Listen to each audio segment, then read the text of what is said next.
We are Brightside Home Theater.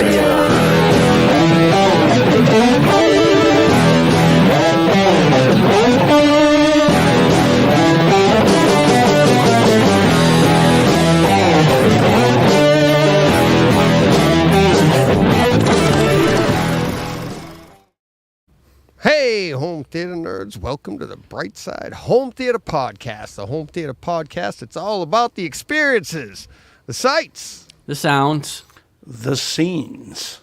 It's so much more peaceful hearing the three of us say it as opposed to what happened in today's Takeover Tuesday. I forgot what that sounded like. Did you hear that, John? No, I didn't get a chance to listen to any of it. I know it's Steve's rerun, though. Yeah, it's Steve's rerun. Yeah. Hey, and I'm not getting royalties or anything. I don't know what's going right? on. Yeah, we've gone official. We got reruns. Go on strike with the writers. Yeah, we got reruns. Look at us. But yeah, I opened it and I was like, the sights, the sounds, the scenes. I was like, oh my God, it sounds so weird to hear me say it all. It was crazy. I was like, whoa. And not only that I even said it on a Takeover Tuesday too.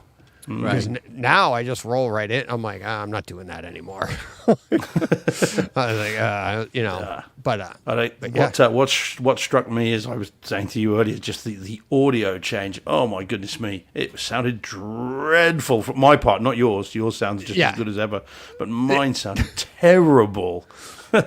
Well, you've come a long way, Steve. Like we were saying earlier, how long you were on a bunch before you got the new mic.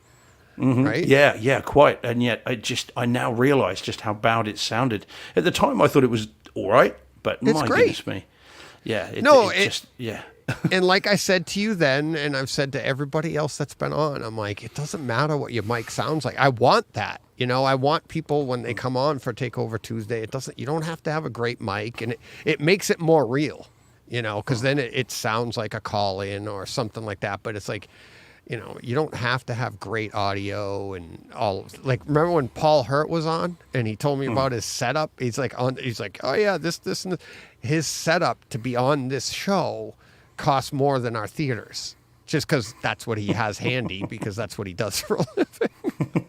I was like, oh, okay, great. But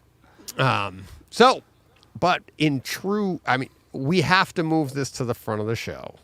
Absolutely. No donations this week, so nothing got pushed to the front of the show like that. But you guys saw this. I was blown away by this.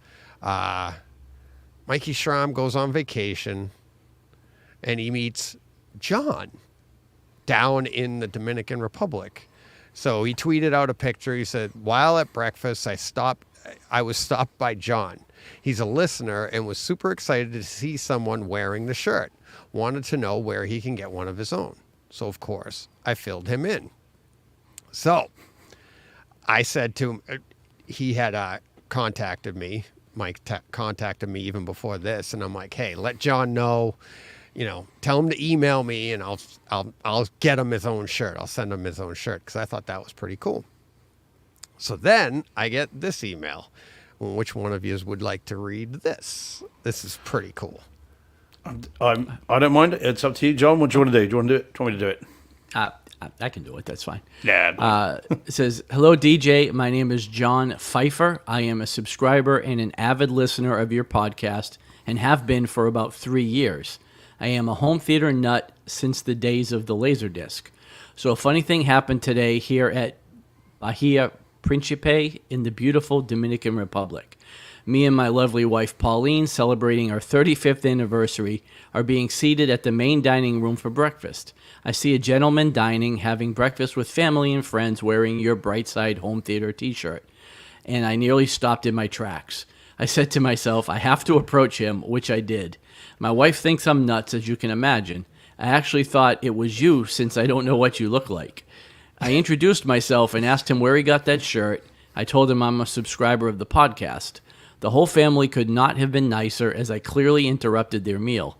We took a photograph and chatted briefly. It was amazing, and then he later spots me by the pool and calls out my name to inform me that he had spoken to you and for me to email you for a t-shirt. Unfortunately, I cannot remember the gentleman's name, but he couldn't have been nicer. I love your show, and you obviously carry great company, evident by the unnamed gentleman I met today. I will continue to press play and wish you nothing but future success. I'm hoping you reply to this email, and please give me the kind gentleman's name. It's a pleasure listening to you, John Pfeiffer. Yeah. So I emailed him back, told him it was Mike and his family and stuff, Mike Schramm. And so he emailed me back later and said that after that I'm like, give me your address and everything, and I'll send it to you. And he was like, oh, I feel like I just got another wedding present. He was an anniversary present. He was so excited. And he was like, but I was just like, I thanked him for going up to Mike, because whether he thought it was me or anybody, but it's like, that's what I said when I put the T-shirts out, right? I was like, hey, you never know the conversations that are going to strike up, and I also said, I think I tweeted it to Mike. I'm like, mad props for wearing a dark shirt in the Dominican Republic. Yeah. I'm like, that's hot. I'm like, what the? But yeah, it was, I said to John, I'm like, thanks for going up to him, because I know your wife thinks you're crazy. I go, they think we're crazy for everything we do anyways.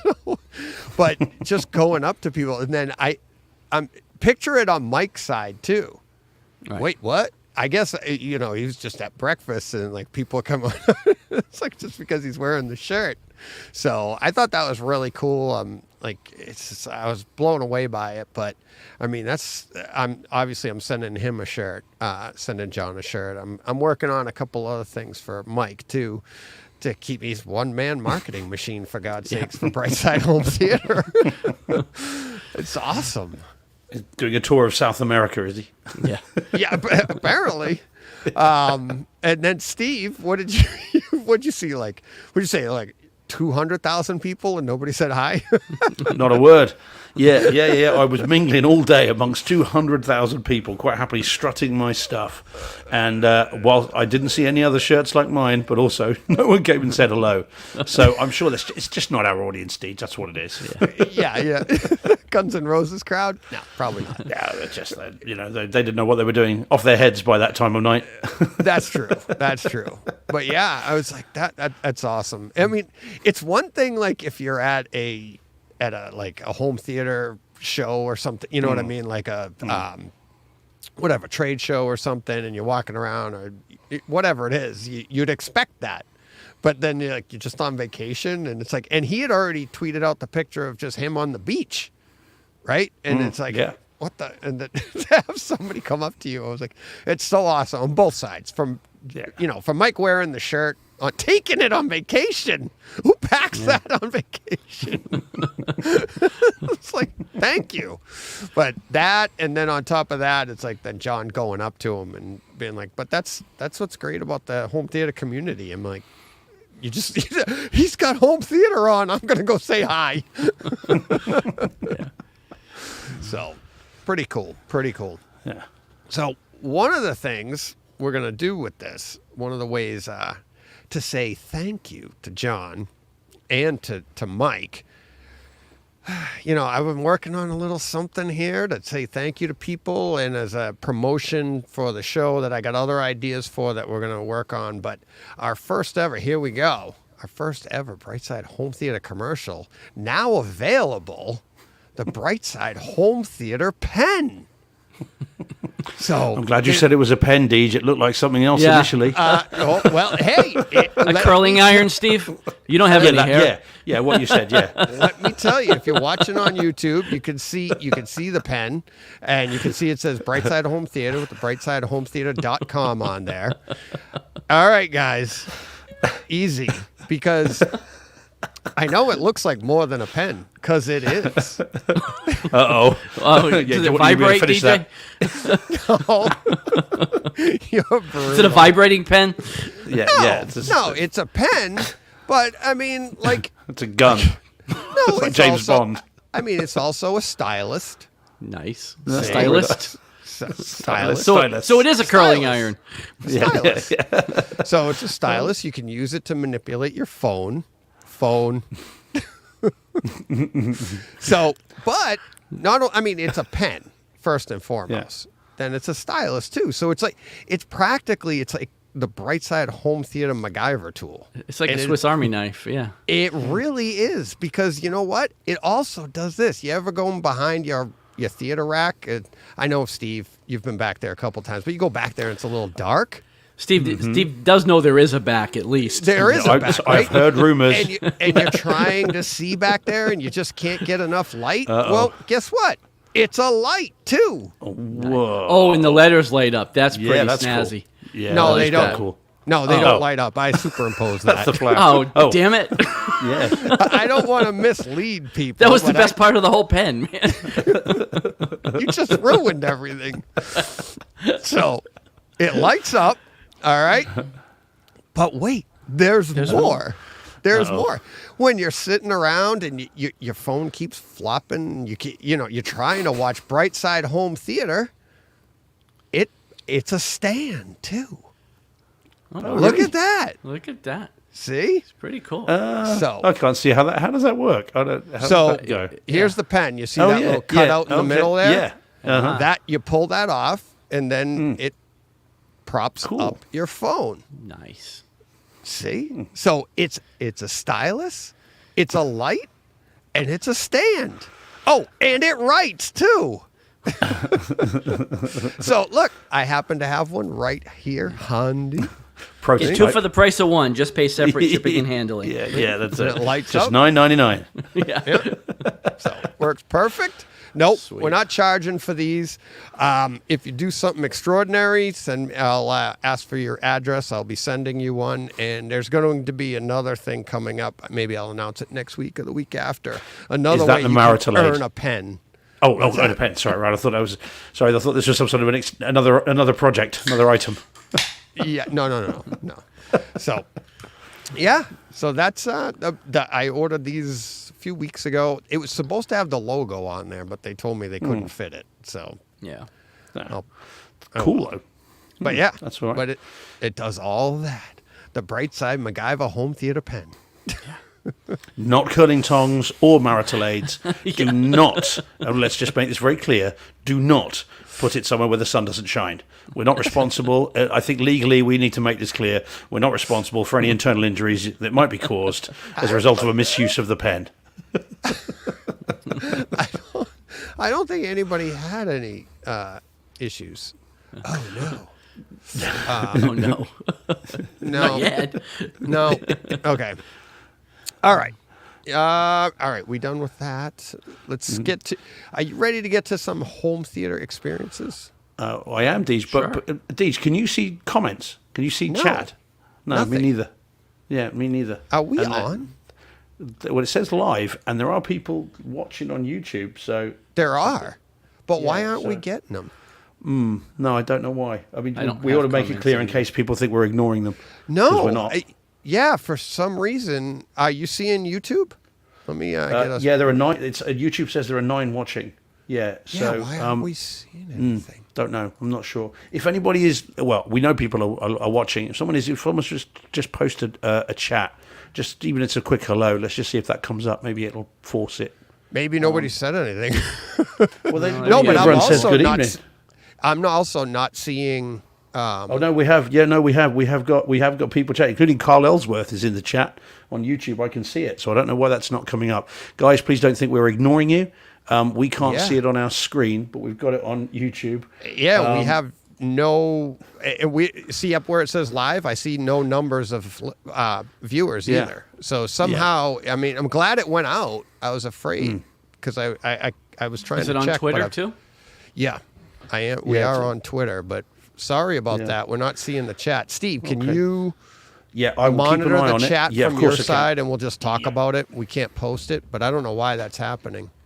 Yeah, what I'm going to do That's too is bad. I'm going to keep it playing, Yeah, we're live on and I'll Twitter. keep the sound down. I'll just turn. Oh, 2 seconds, guys. Sorry, turning that Oh, off. great! I get to hear so we've myself got talk. Yeah, sorry. So we've got Mike Schramm's in the chat. Stephen Atz there. Carl Ellsworth, the Carl Ellsworth is in the chat. Oh yeah. Who's already come up with a good idea, a good name for the pen, the Bright Style pen. Oh, man. I got to get him one, being a writer. Yeah, Yeah, well, quite. Yeah, you're just going to need it. Yeah. And then if it's dark, you can use the thing. I'll get them too. I'll get them too. Stephen Att says he's waving.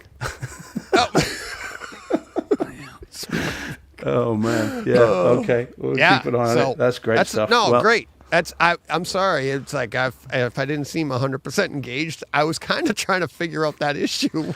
Yeah. While I'm doing my first ever commercial, I'm trying to problem solve. Not good. Not good. Well, the enthusiasm goes way down. Well, I'll keep an eye on the chat through YouTube, and I'll try you. not to stare at myself while I'm doing it, which is a bit weird. Yeah. But yeah, so keep the chats coming, guys, and hi to Carl, who's joining for the first time tonight, and everyone else, of course. And take a bow, Mike Schramm, for your international marketing endeavors. Yeah, that was really, really cool, Mike. So let me see. How did I? There it is. All right. Let me take out a couple of these. Let's get to. Let me get the. We'll get going on HT experiences here. I'm having a little trouble back here. All right, here we go.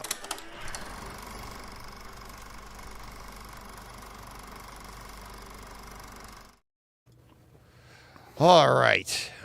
Now, why aren't I seeing it? All right. Are we ready to get? We have to get to this stuff right away, because as we were joking about before, this could be the entire show. So, what do we got? What do we got coming up first, huh, guys? What else? John Wick 4. The we got to go spoiler free, but right? Most people have seen he it, no? kills a bunch of people. Yeah. Oh, what? Yeah. And I got to tell you, this is one movie, I mean, even Steve, I think, would agree, is not meant to be watched on your phone. As much as we just introduced this, Steve, please. I know. I've now got to stand. I mean, come on. know. You're promoting it. And it's like, Steve's like, ooh, I don't even have to go into the cinema room anymore. I can just prop it up on my phone. Done. Yeah. So I guess, Steve, did you like this? Because this is an awfully close-up.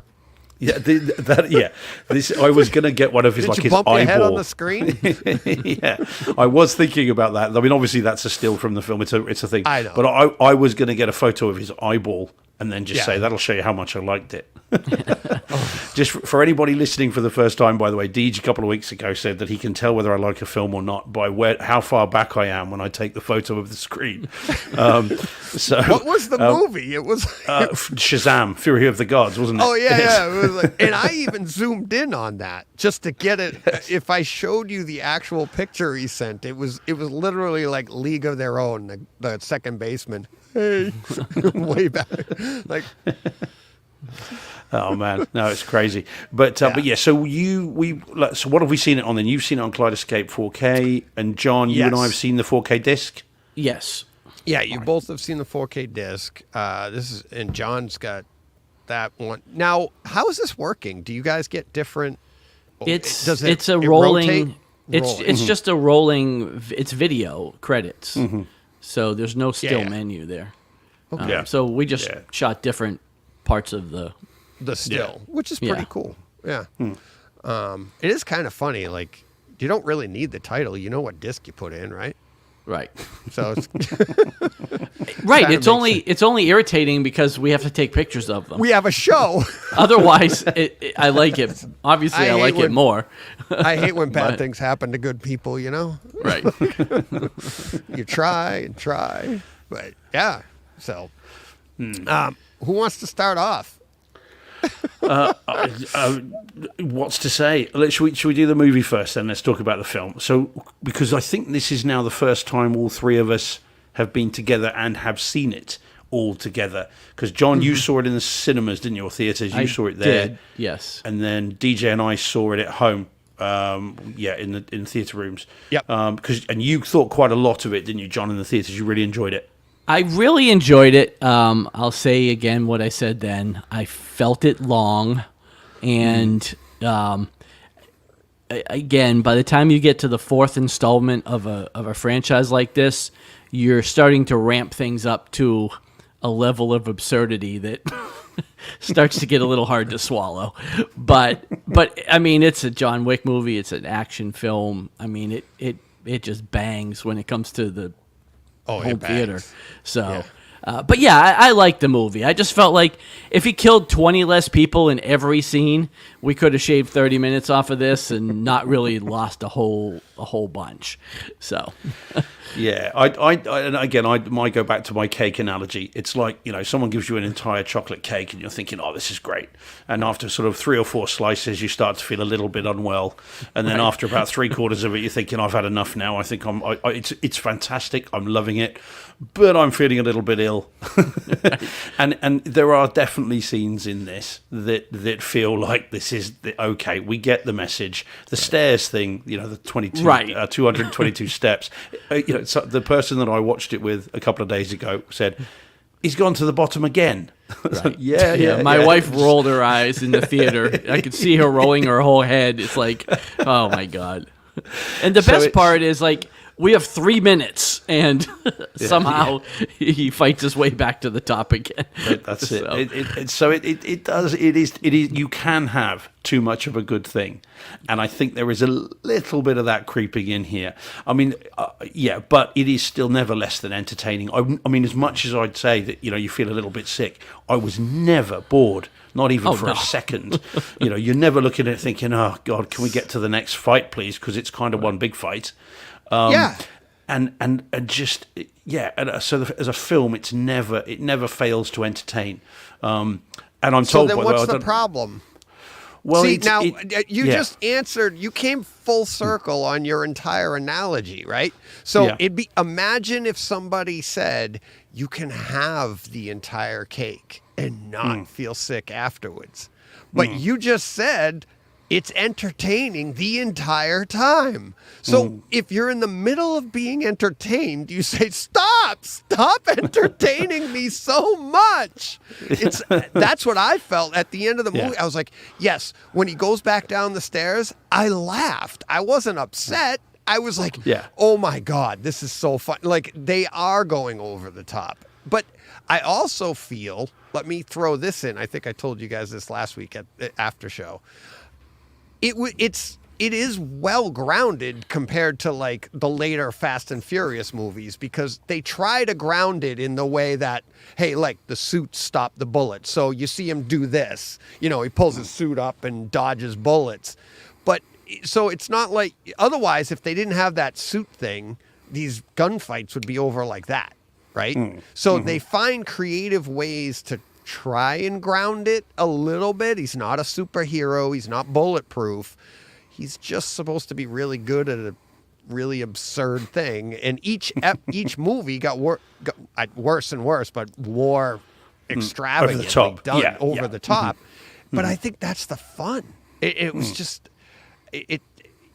like you said, it'd be one thing if after 3 hours you were like, like G. Cornell actually agreed with you, and he said he was nodding off. I mean, I will say, I was never bored, but I really would have loved to see 30 minutes less of this movie. Like, I would not have complained at all. That's not to say I was bored or that I wasn't entertained.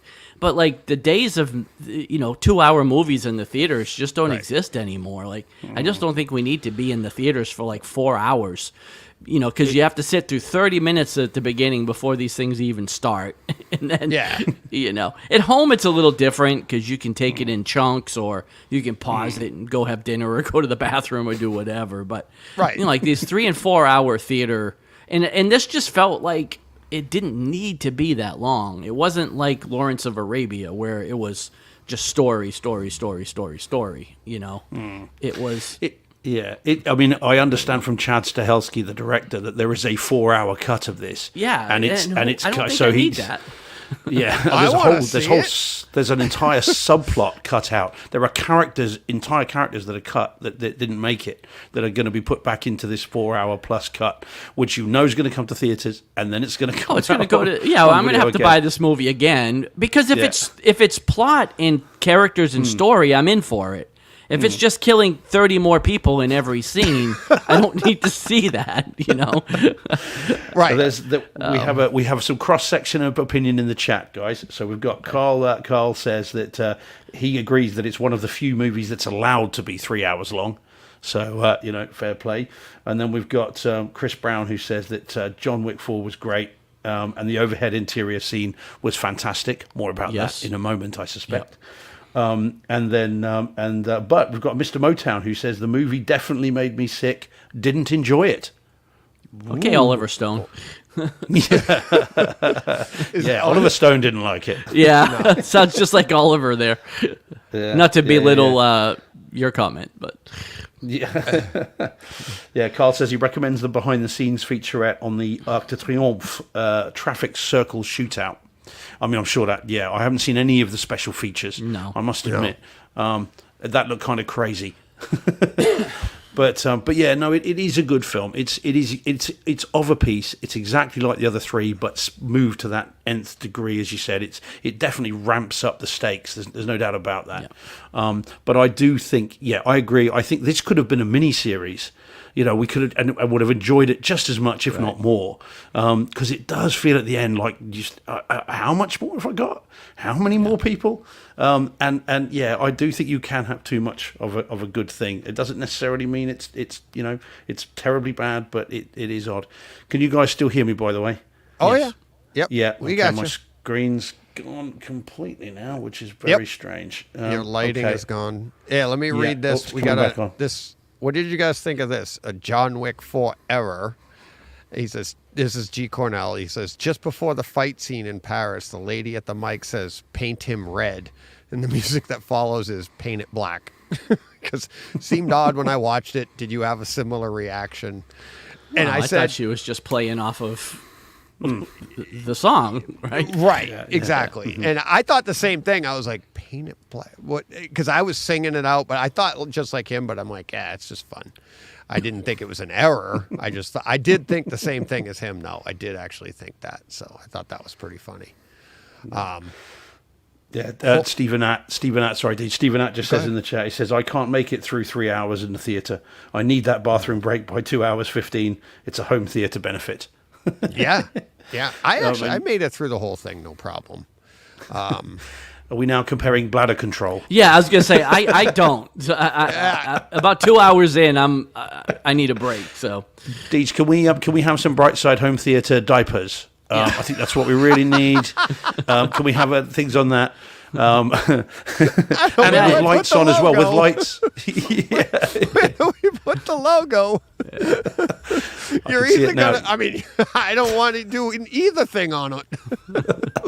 I have no idea where you balance your phone, but anyway, that's fine. We'll have to work on that. But that could be useful to everyone. Yeah, Stephen Att says logo depends. It's got to be done. But yeah, I mean, I like I said, I just think it feels like an opulent feast where there's just so much of it. Doesn't mean what you're eating is not very nice, but there's only so much you can have. But yeah, so that's the movie. For the committed theater goer. Teach's imagination has been captured. yeah. The committed theatre goer. I'm picturing it with like a cup holder on one side and a popcorn holder on the other. I'm not sure where the cup should be. Yeah. Oh, it'd be like, I'm ready to go. Get on it, man. Get designing, Deej. Come on. Guy's been here for 5 hours. It's the opposite of the beer can hat, right? It goes the other way. Just put in a tube and it goes the other way. Just see them waddling out of the theatre of a really long film, Yeah. Just all 48 filled up. ounces of Diet Coke. The Lord of the Rings triple feature, and I'm ready to go. The whole pack ready. Goodness me. Getting wrinkly down there. Yeah. Dear, oh dear, oh dear. Oh, all right. So, Back to John Wick. Talk about over the top. Yeah. Well, we're on the bottom. Yeah, exactly. Over the top, under the belt. Yeah, so home theatre then. So we all like the film. No one's saying they don't like it, apart from Mr. Motown, which is fair enough. I mean, again, you're with Oliver Stone. He didn't like it either. He said it was just stupid and meaningless. Just didn't get it. That he really. But then again, he's a combat vet, so I imagine that it's a different thing, isn't it? Now, in terms of home theatre, I mean, are we all agreed on the R word that this is reference? Yes. Audio and video. God, yeah. From the first It's got second. to be, hasn't it? Right, Yeah. Yeah. I mean, I don't think there's any sensible argument to say otherwise. I mean, I've got just the one time stamp, Deej. It's from second one to the last second. So I've got those. So that's why time stamp. So that was easy. It didn't take me long to write that down. Yeah. At least you narrowed it down to 2 hours and 50 minutes. Yeah. I mean, what struck me about the picture's beautiful. But it enhances what is already gorgeous production design. Right. I mean, this has been lit like you would not believe. The locations on this are ridiculously good. I mean, that shot again. This is all spoiler free, but the shot down the hallway of that ornate palace I mean, it looks like the Palace of Versailles, but I don't know if it is that.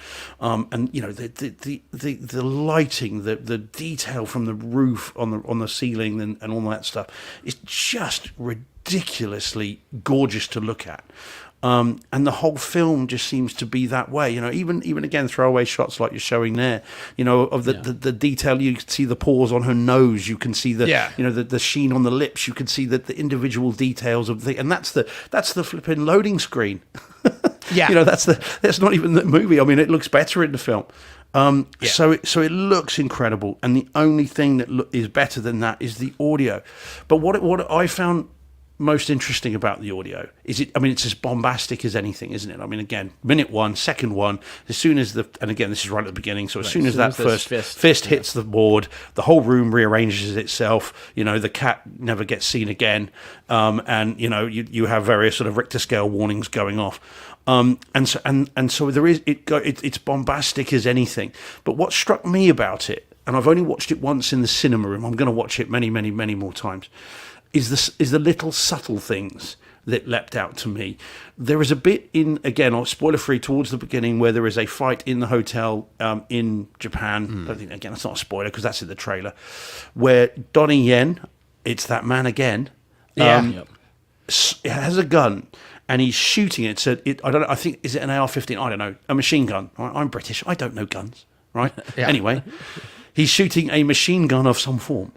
And as he leaps across the screen, he's shooting towards the camera, and he is still firing as he goes across the screen and goes off to my left, camera right, I suppose.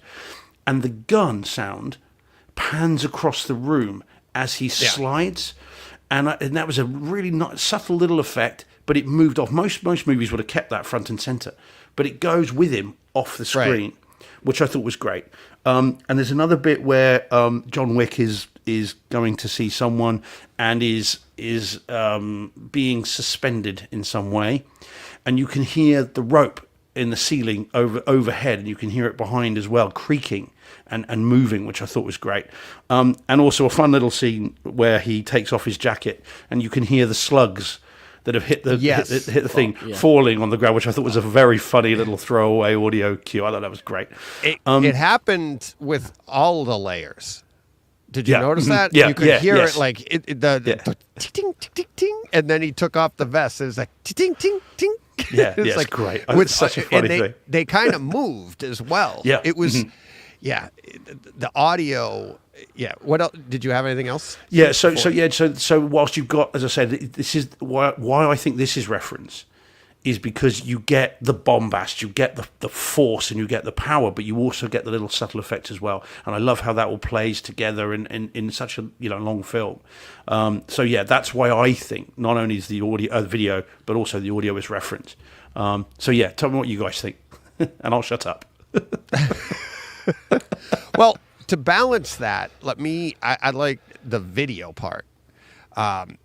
For a John Wick movie, and this is one of the reasons I went back and watched the first one, was I wanted to see, probably two extremes here. They had no budget really on the first one, and now you see them with a budget. And what's the director's name again? Chad Stahelski. There you go. He was. I listened to him after I saw the movie on. He was on Rogan, Joe Rogan's podcast, and just talking about everything. What was really great is that I had heard him after I saw 4, and the entire time watching 4, my son and I are sitting there, and I'm like, there's another shot and another, and I'm just talking picture quality. And I was like, there is one shot that I want to take and turn into an oil painting and hang it and be like outside my theater, and you wouldn't know it's a shot from John Wick. And to duplicate the colors and everything that they did there, it's so artistically shot, this entire movie. The colors, the vibrancy, the gradations, the hues that they overlay in this, and the 4K, the HDR, it just brings all of that out to you. And it's, I mean, him, his hair, the dark suits, everything, the contrast against the neon, just like we were saying in that picture. It's not neon, but these are the pictures. This is what this entire movie looks like. And you want to say it's over the top, but it's like, it's hard to describe. It's like, I want to say it's like high contrast color, because when you think of high contrast, it dips really fast into the dark, into the light, but it's not that. It's just how vibrant everything was through the movie and how well shot it was. And you look at some of the cityscapes that they showed, and of anywhere, but the entire time you're looking at the screen, and that's why I was like, at 250, you go back through this, you aren't bored. Especially when you go back through it a second time and you look at other things that you didn't notice the first time. There's so much to take in with this movie, and that's why I think it's referenced. It's like the picture quality is so good on this action thriller, guys movie, shoot 'em up guy movie, and it's like it how well shot it was is amazing to me. And then to hear the director say, he's like, I love color. That's what he said on Rogan. He's like, I just love color. He goes, I just wanted to really utilize that, and I love to manipulate it and all. And I was like, oh my God. And it's like, it really all came. I mean, when you watch them all, I think 2, you see it more, 3 definitely, and then in 4, it's like the culmination. But go back and watch the first one, and you'll see he's kind of just getting his feet wet. It's like he was, and like I said to you guys last week, he was a stuntman.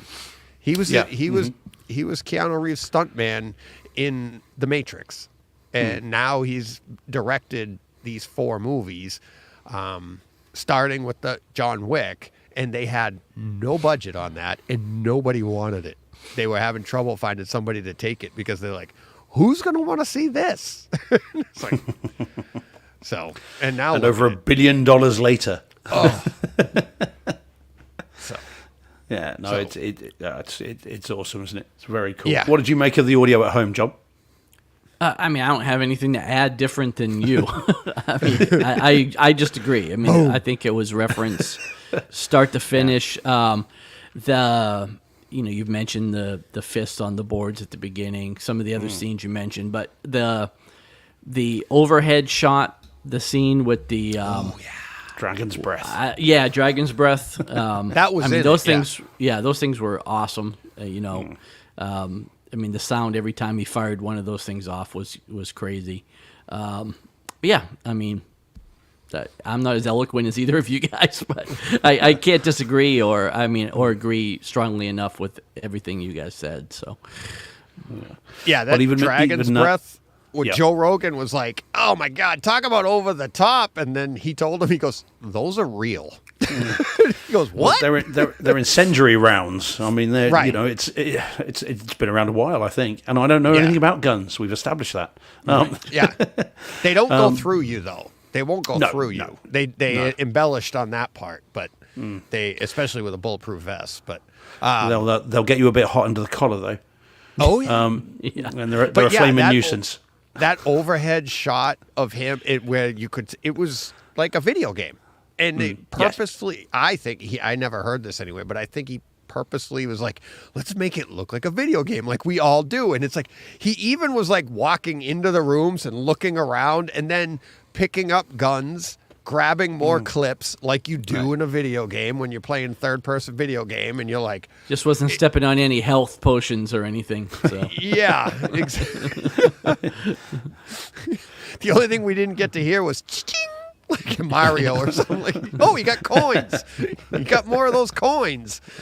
But yeah, I thought that was because of the way the movie flows. You get to that part, and again, the movie's over the top. But as soon as that camera pans up like that, after everything else you've been taking in, now all of a sudden, it is a guy's movie. Like, you just like, all of a sudden you're like, oh my God, it's like I'm playing John Wick video game, and it's like, shoot that guy, and he turns and shoots him. And you're like, what if you felt like you were in control?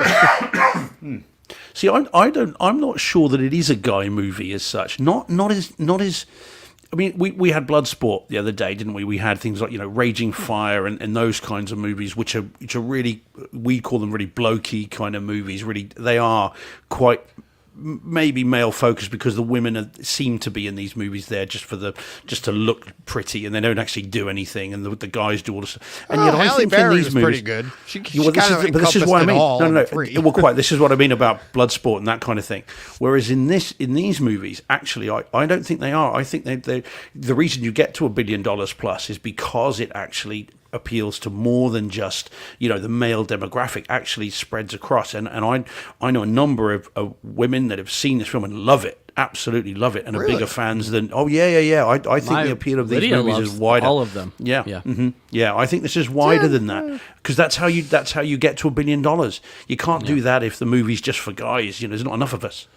Well, I'm just saying, like, he even said when they set out to make these, it was like, guys, what are guys like? And he's like, dogs, maybe cars, John Wick 1. guns, and music, and it's like, and that's what they all are. And then and like this one, you got the car, he's like brought the car back, or he had the car back, and it's, but yeah, no, I agree with you that that's how you get to $1 billion, by appealing to a lot of, a wide market. But it's not beaches. No. Well, that is true. That is true. But you do get a lot of like really good female characters. Halle Berry was fantastic in that. I kept expecting there to be a link between her and Tracker in this. I couldn't get why they'd do exactly the same thing and not be linked in some way. I kept expecting something to come out to say, oh, it's a son, partner, brother, whatever it might be. That's the only thing that's slightly. I was just expecting that was going to happen, and it doesn't. Oh, the other thing, there is one note of criticism I do have, very slightly. Bill Skarsgård is a fantastic actor, and he's very, very good in it, and he's very capable. He's also one of the better things about Barbarian that we talked about a while back.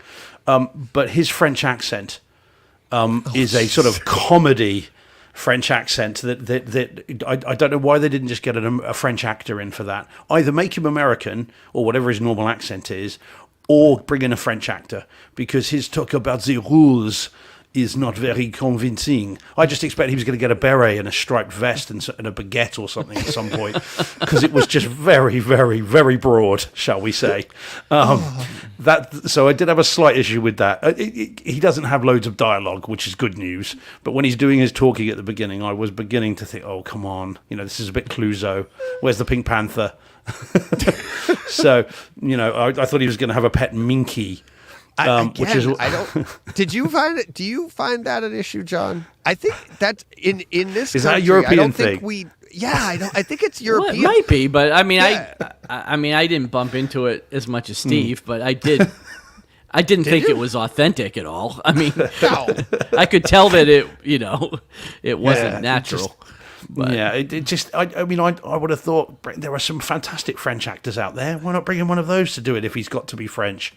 But anyway, because I don't think and he didn't have to be anything. That's the whole point. No, exactly. He could have been anything. Quite. So. Yeah, because he doesn't do anything specifically French, does he? Other than he lives in France, apparently. But even then, he seems to bounce around the globe. So yeah, I'm not quite sure what the thought process was there. But it's a minor critique of a very, very, very, very good film and disc.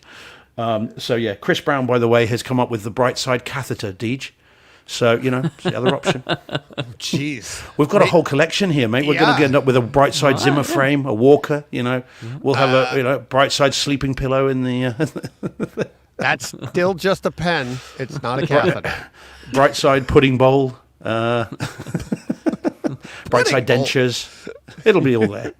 Jello. God. Oh, so. All right. Anything else on this? Other than everyone listening that doesn't have it needs to buy it straight away. Yeah. Yes. This is definitely a must own. Oh, tell me that this. Do you stream it then? Do we suggest streaming it? Great question. If you're not collecting physical, absolutely.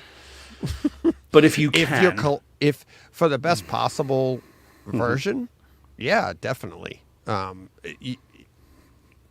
no, for the best possible, no, but it's. I mean, it's. I don't think you'll get quite the thump in the bass if you stream it. I think the visuals will be comparable. The visuals will be, yeah. The streams always seem to look really nice. We've said it before. I'm not saying anything new. It's the sound, that seems to be lacking. I wonder if it'll struggle a bit with the gradations of the coloring and stuff as well. This seems like a movie that's very, very a movie of color, as you said, and extremes from light to dark in the same frame, and giving it that three-dimensional sort of look. And I wonder if there are streams will cope with that, or whether you're going to get a lot of pixelation and a lot of kind of noise in the image. I was just going to say, I think so much of the experience of this movie is the audio, though. So, that's the one thing you don't want to be lacking. Right. So I would think that you'd want to buy physical if you buy physical. Like right. DJ said, if you only ever stream anyway, then yeah.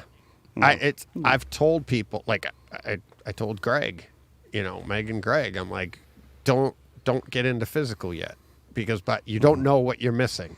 So and they don't have a system to hear the difference, to get the difference. They don't have that kind of system. So it's a loaded question, because is the 4K disc? We talked about this online, on Twitter this weekend, about the difference between Blu-ray, 4K, streaming, and it's like most people don't have the ability to even see the difference between 4K and Blu-ray, because it's not that big of a difference when you go 65 inches and below for the resolution. The HDR is a difference.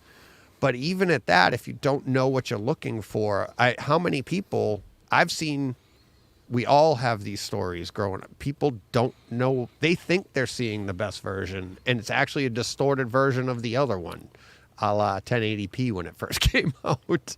People were stretching the televisions. So if you have a system that can take care of the 4K, that you can see the difference, it. And it's like you've spent a lot of money to get there. I can't, but the stream on this, is great. Streaming is great right now, but it's another level to say, like, well, you have to get the 4K on this, and I just have a hard time answering that question, because it depends on the system you have. Yeah, fair enough. But I think if you can get it, and again, I think you're right. Yeah, and again, but look, if there's ever a sort of question for a John Wick film, a loaded one is an appropriate sort of question. It's a proper caliber. Then I don't have my suit on. I didn't dodge it appropriately. Yeah, just start doing this. Well, we'll have bulletproof Brightside diapers. So I forgot what I was saying now. It's just gone off. But yeah, so I think you're right. Yeah, if you've got the system to take advantage, he's got his pen out. Look, any chance to plug the pen? Right, so next week we'll have the diapers. Well, here we are talking all about it. Look at us go. It's only a plug if you sell it, though, Steve. DJ's allergic to money. Yeah, that's true. That is he's true. He's just giving everything away. That's it. John Pfeiffer in the Dominican wanted to buy a T-shirt, but DJ's just sending him one. Yeah. Send me the link for the T-shirt. Oh, I'll send you one. Don't worry. This is crazy. You got people run. Hey, I'm going to go to the Dominican so I can get a free shirt real quick. tens of listeners around the world are planning their meetup so they can get free Yeah. T-shirts. And I'll you know run you'll into be you at sending the them. beach. He'll send us crap. So Tens yeah, of but people. no, man. But no, it's a cool disc, and I think if you can get it and you've got the system to take advantage, do it. And if not, then you know that's fine. But it is a great movie, and I'm wondering, spoiler free, whether we'll have a 5. I imagine we will somehow, some way, because again, $1 billion ain't enough for It's not a Lionsgate. spoiler. There's already a talk of a Spin-off. series, a spin-off Yeah, series. well, it's filming. Well, it's been filming yeah. the There's Continental and Ballerina. Continental and Ballerina. And then, Yep. Yeah. I mean, you guys saw the end credit scene, I'm assuming. So No. Is there an end credit? Yeah, scene? yeah. I didn't know that. there is yeah. an end credit scene. Okay, so okay. there is an end credit scene, which I won't spoil, but that definitely Ooh. sets up either a Yeah. spin-off or John Wick 5. So, Oh, I'll have Yeah. to watch that later. Yeah. so I didn't yeah, know there was. there is. I mean, it's end credit, right? If I remember. Yeah, all right. the way at the Yeah. end. Yeah, so Yeah, just yeah. fast forward to the end of the credits. Can I just check? Is it Patrick Stewart? No. Just want to know. Okay, fine. Just sort of. Well, that's a okay then. spoiler in itself. Now you know who it is. One person out of the billions on Now the you planet know, right. isn't in it. You know who it is not. It's not Patrick Stewart. Right. All right. I told you we could do an hour on John Wick. Yeah, I know. Well, no, we did an hour. Not that's just true. John Wick. We also talked about The pen. Diapers. the pen. You're right, John. I've never promoted anything more than this, and it's free. I know. It does by the this way- and it does this and it's a light and it cooks your dinner. How much can I get this for? Nothing. Right. Nothing. Nothing. It's free. Just All you gotta do is. send a self-addressed stamped envelope. No. By the way, guys, Omar is in the chat. So hi, Omar. Hope Hey, you're doing okay, Omar. buddy. How you doing, buddy? Yeah. Nice one. Yeah, again, just for those that might have joined in whilst we've been chatting, because we have got quite a few people in the chat. Actually, we can't see the comments on our normal screen for reasons we know not. Yeah. So I'm kind of monitoring it on YouTube. So they're a little bit slower than normal, and we can't put them on the screen. So just in case people are thinking we're ignoring them. Yeah. I mean, we are, obviously, Right. but we're just trying to ignore them. Well, a little DJ bit and more I subtly. are. Sorry, I didn't even hear what you were saying. He's ignoring all. He's ignoring us too, Steve. I was fine, that's I was all right. trying to figure out if I could find a way to get them to work. And It's weird, isn't it? We've never had this before. It's odd, isn't it? There we go. Yeah. I'm wondering. We're gentlemen of a certain age. We're having performance issues. These things happen. That's why we have the pen. And some rubber bands. Family show, kids. Come on. Sorry. I know. Oh Dad, God. You What get are a they lot of talking mileage about? out of that pen, man. Oh my God. All right. What are we? What are we going to? When guys, come on. We're supposed to be professional Focus. here. Yeah, Focus. Focus. Lock it down. Let's stop having so much fun. So let's bring this back to a family show. Steve. Oh, yeah. I'm going to do this quickly because we have talked about this a lot, and so I'll do it fast. So this is Super Mario Brothers, the movie. You may have heard of it, Yeah. and this was on 4K disc with Dolby Atmos, and I had to import this from the good old US of A because it does not come out here until the end of July. So I couldn't wait. So I love the movie. It is still one of my favorite films of this year. I think it's my favorite animated movie of the year so far of the ones I've seen. Even though it skews really young and I am far too old for it, I still think it's great fun and I really like it. And so let's come to the HT side of it. So the video, Deej, as I was watching this, as I put this on, I could hear your voice as I was watching it. And I well, no, because I remember you saying, when I saw the screener, I was saying, oh my God, this is going to look amazing. This is going to be HDR heaven and it's going to look fantastic. And I remember you being actually very, very, well, not very reserved, but actually a little bit reserved about the quality of its video. And as I was watching it, I was thinking, you are 100% right. It does. Thank you. It has at That's times. it for this week, everybody. Yeah, Get wrap your up. There you go. pens Done. Get your pets. Diapers at the door. Because at times it looked. I remember you saying that it looked at times like there was almost like noise in the image and stuff like that, and you realise when you look at it, that's atmospherics, that's deliberate, it's smoke and it's stuff, and that was disappointing to me when I first saw it, because I was looking at the snow at the very beginning, and it looked like noise, it looked like digital noise, and I was thinking, oh my god, what was going on? And only when you look closer you see it is the snow and it's smoke, as you said. But that was disappointing for me, and I was thinking, oh, I really want this to look pristine and look amazing. So initially I was a little disappointed in how it looked, but it gets better and better the more it goes on, and I think you adjust to it, and I did. And by the time you get to the Rainbow Road sequence, it looks gorgeous, and then the whole ending looks fantastic, with the colours just leap off the screen, so that's really good. The audio is again, you were right, it's solid, it's okay. It's not demo worthy. I'm not going to go and dig this out. If someone says, "Oh, show me what you're, rearrange the room for me. Show me what what Cinema George can do." I'm not going to put this on. Not for that. Not unless they're very young kids. Because I don't. Because it's not. It doesn't go super deep. It doesn't absolutely throw everything at you for surround. And so that's a little disappointing. But overall, I really enjoyed it, and I'm glad I imported it. I didn't want to wait. I'm going to see this film hundreds of times because I do like it. Again, I know it's not for me, but I really like it. I'm way too old for this stuff, and yet I still really enjoyed it. So yeah, I'm glad I imported it. It's well worth getting. If you like the film and you've got the system to take advantage of it, then I would get it. It is fun. But yeah, not the transformative experience I was hoping for in 4K. But that's fine. It's just the nature of the film. Yeah. I don't think it's not a disc authoring error or anything like that. I think it's just the movie. There it is. So yeah, so I agree exactly in every way with what you said. Thank you. I got Thank it. you. And I mean, it's Puss in Boots was better. I thought Sonic 2 was better than Yeah, that's not Puss in animated though. Boots. Can we call that animated? Well, I mean, the Sonic 2 is more animation live parts action. of it though, but the audio in Sonic 2 is just Yeah. just crazy, right? Yeah. Puss in Boots audio was crazy, and their animation. Yeah. But it was like maybe Mario Brothers was like too bright. Like the entire thing, like it's tough to.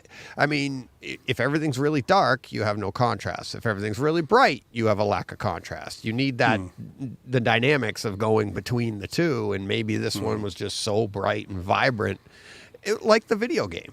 It was. I thought detailed enough. I mean, and to say it's not reference isn't just. I mean, it's no slouch. It's fantastic, but it's just. But I thought one of the details I liked was when you went into their world, you felt like there was a switch in the image, like almost more video game like. And when you came out, you could see the different textures and stuff that they use. Like there was less, I don't know if it's gradation, but pixelation or something like that. It looked smoother. So I noticed stuff like that. But so there is some good detail in it. Yeah, there is. You can see texture on Mario's hat. You can see that they've actually put a texture on it, and on his moustache and all that stuff. So it's all there, Right. but it's just not. I mean, it's not to the level of Puss in Boots at all. No, but I Neither. meant like the texture was like the bit rate. Like, how video games got better? I remember noticing like, ooh, this is like an older version of the game or the game. And then when they came out, when they weren't in the game area or doing something, you know what I mean? Like the bit rates changed. Okay, yeah. The almost like going from 1080 to 4K and then back, and you could see the difference and stuff like that. So, But yeah, there's a lot to take in. And what's fun about it is if you do have kids and you want to watch a home theater movie, there's enough there for the home theater enthusiasts to sit through and enjoy this multiple times while they're watching it with their kids.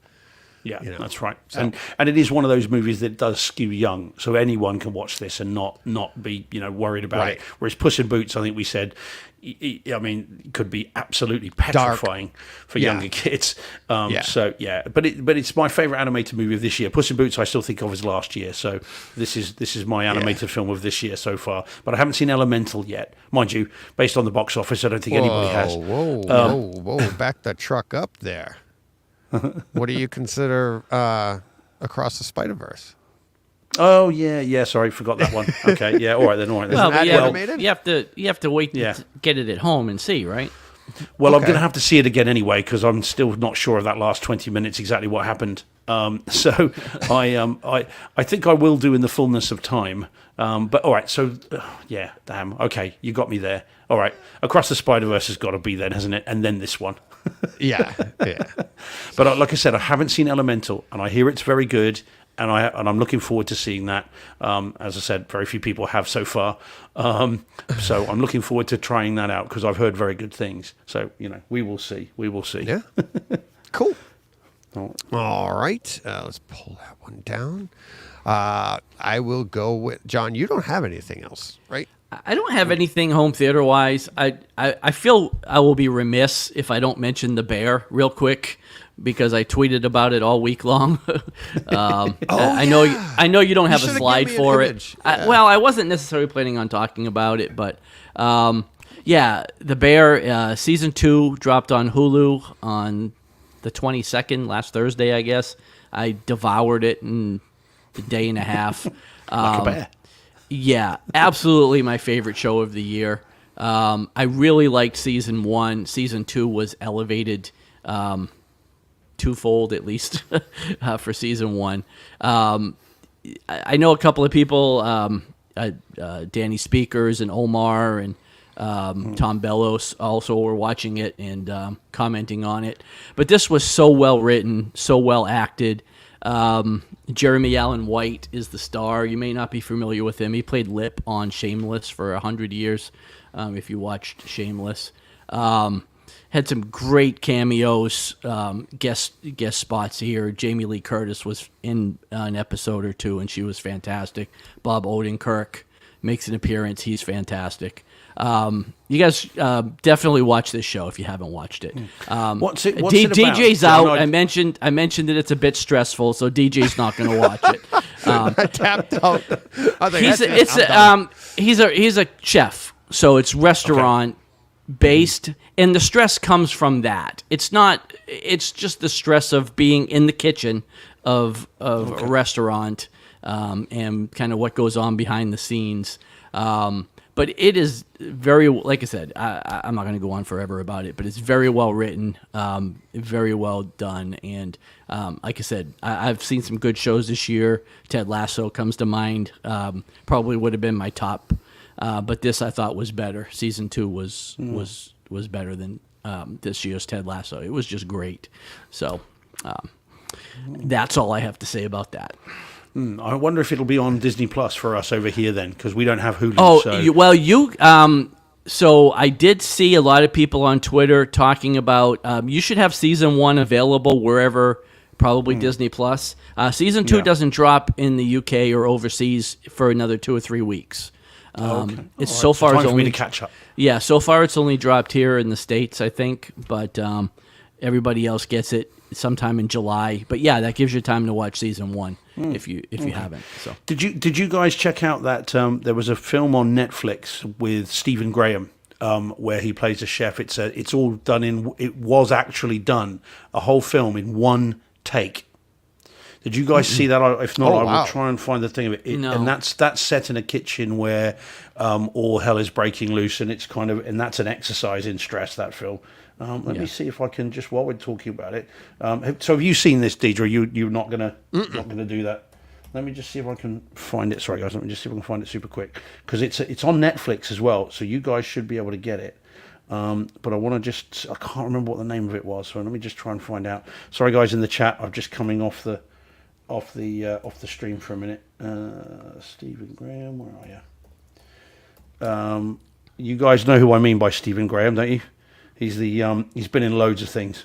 Boiling Point, there it is. It's called Boiling Point. That's the one.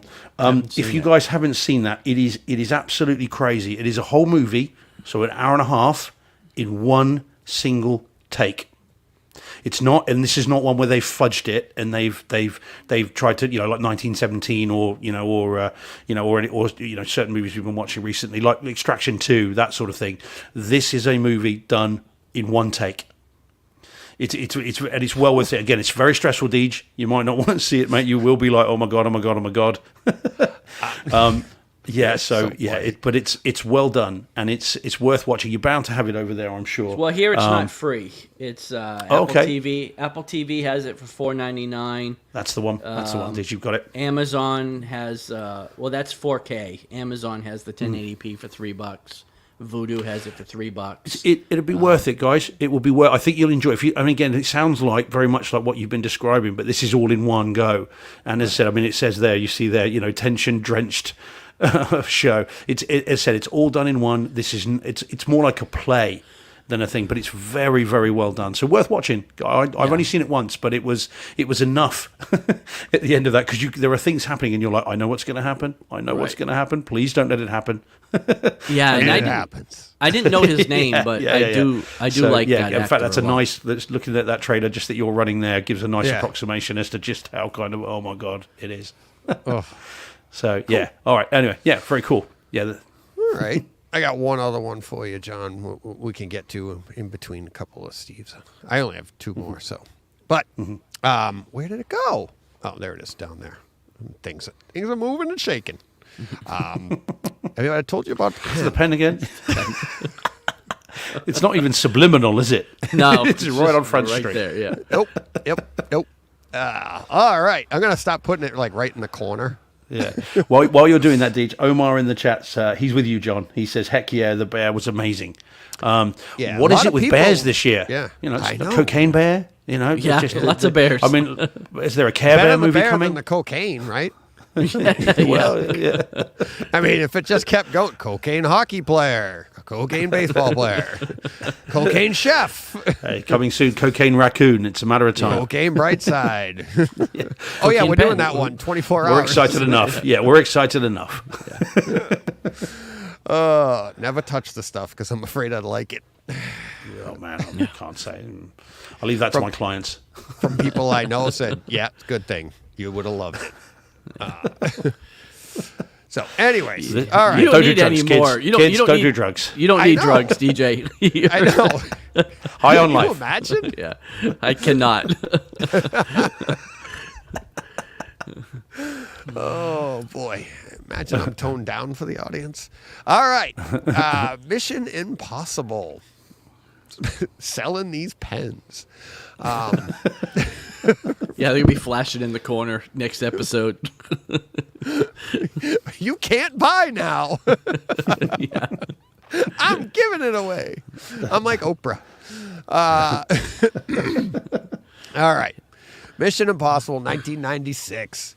I haven't watched this in a while. I've skipped through it when they came out with the 4Ks and stuff, and it's awesome. Last time I started Mission Impossible was during the movies, was during our Maverick days.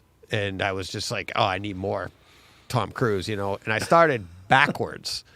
And I only got like 4 movies back. But this time, because the movie's coming out in the 12th, supposedly, but it's been bumped up.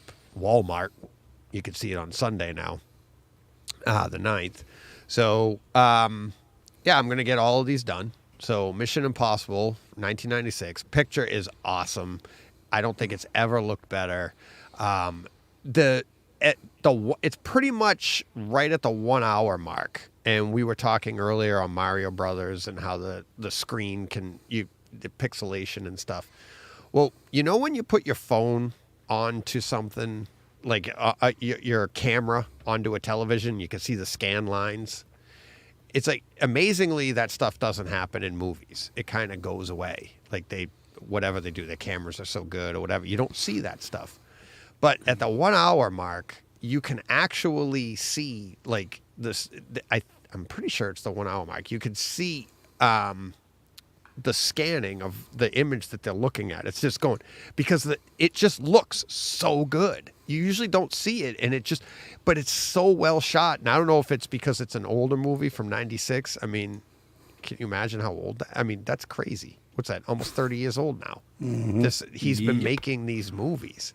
Yeah. And it looked awesome.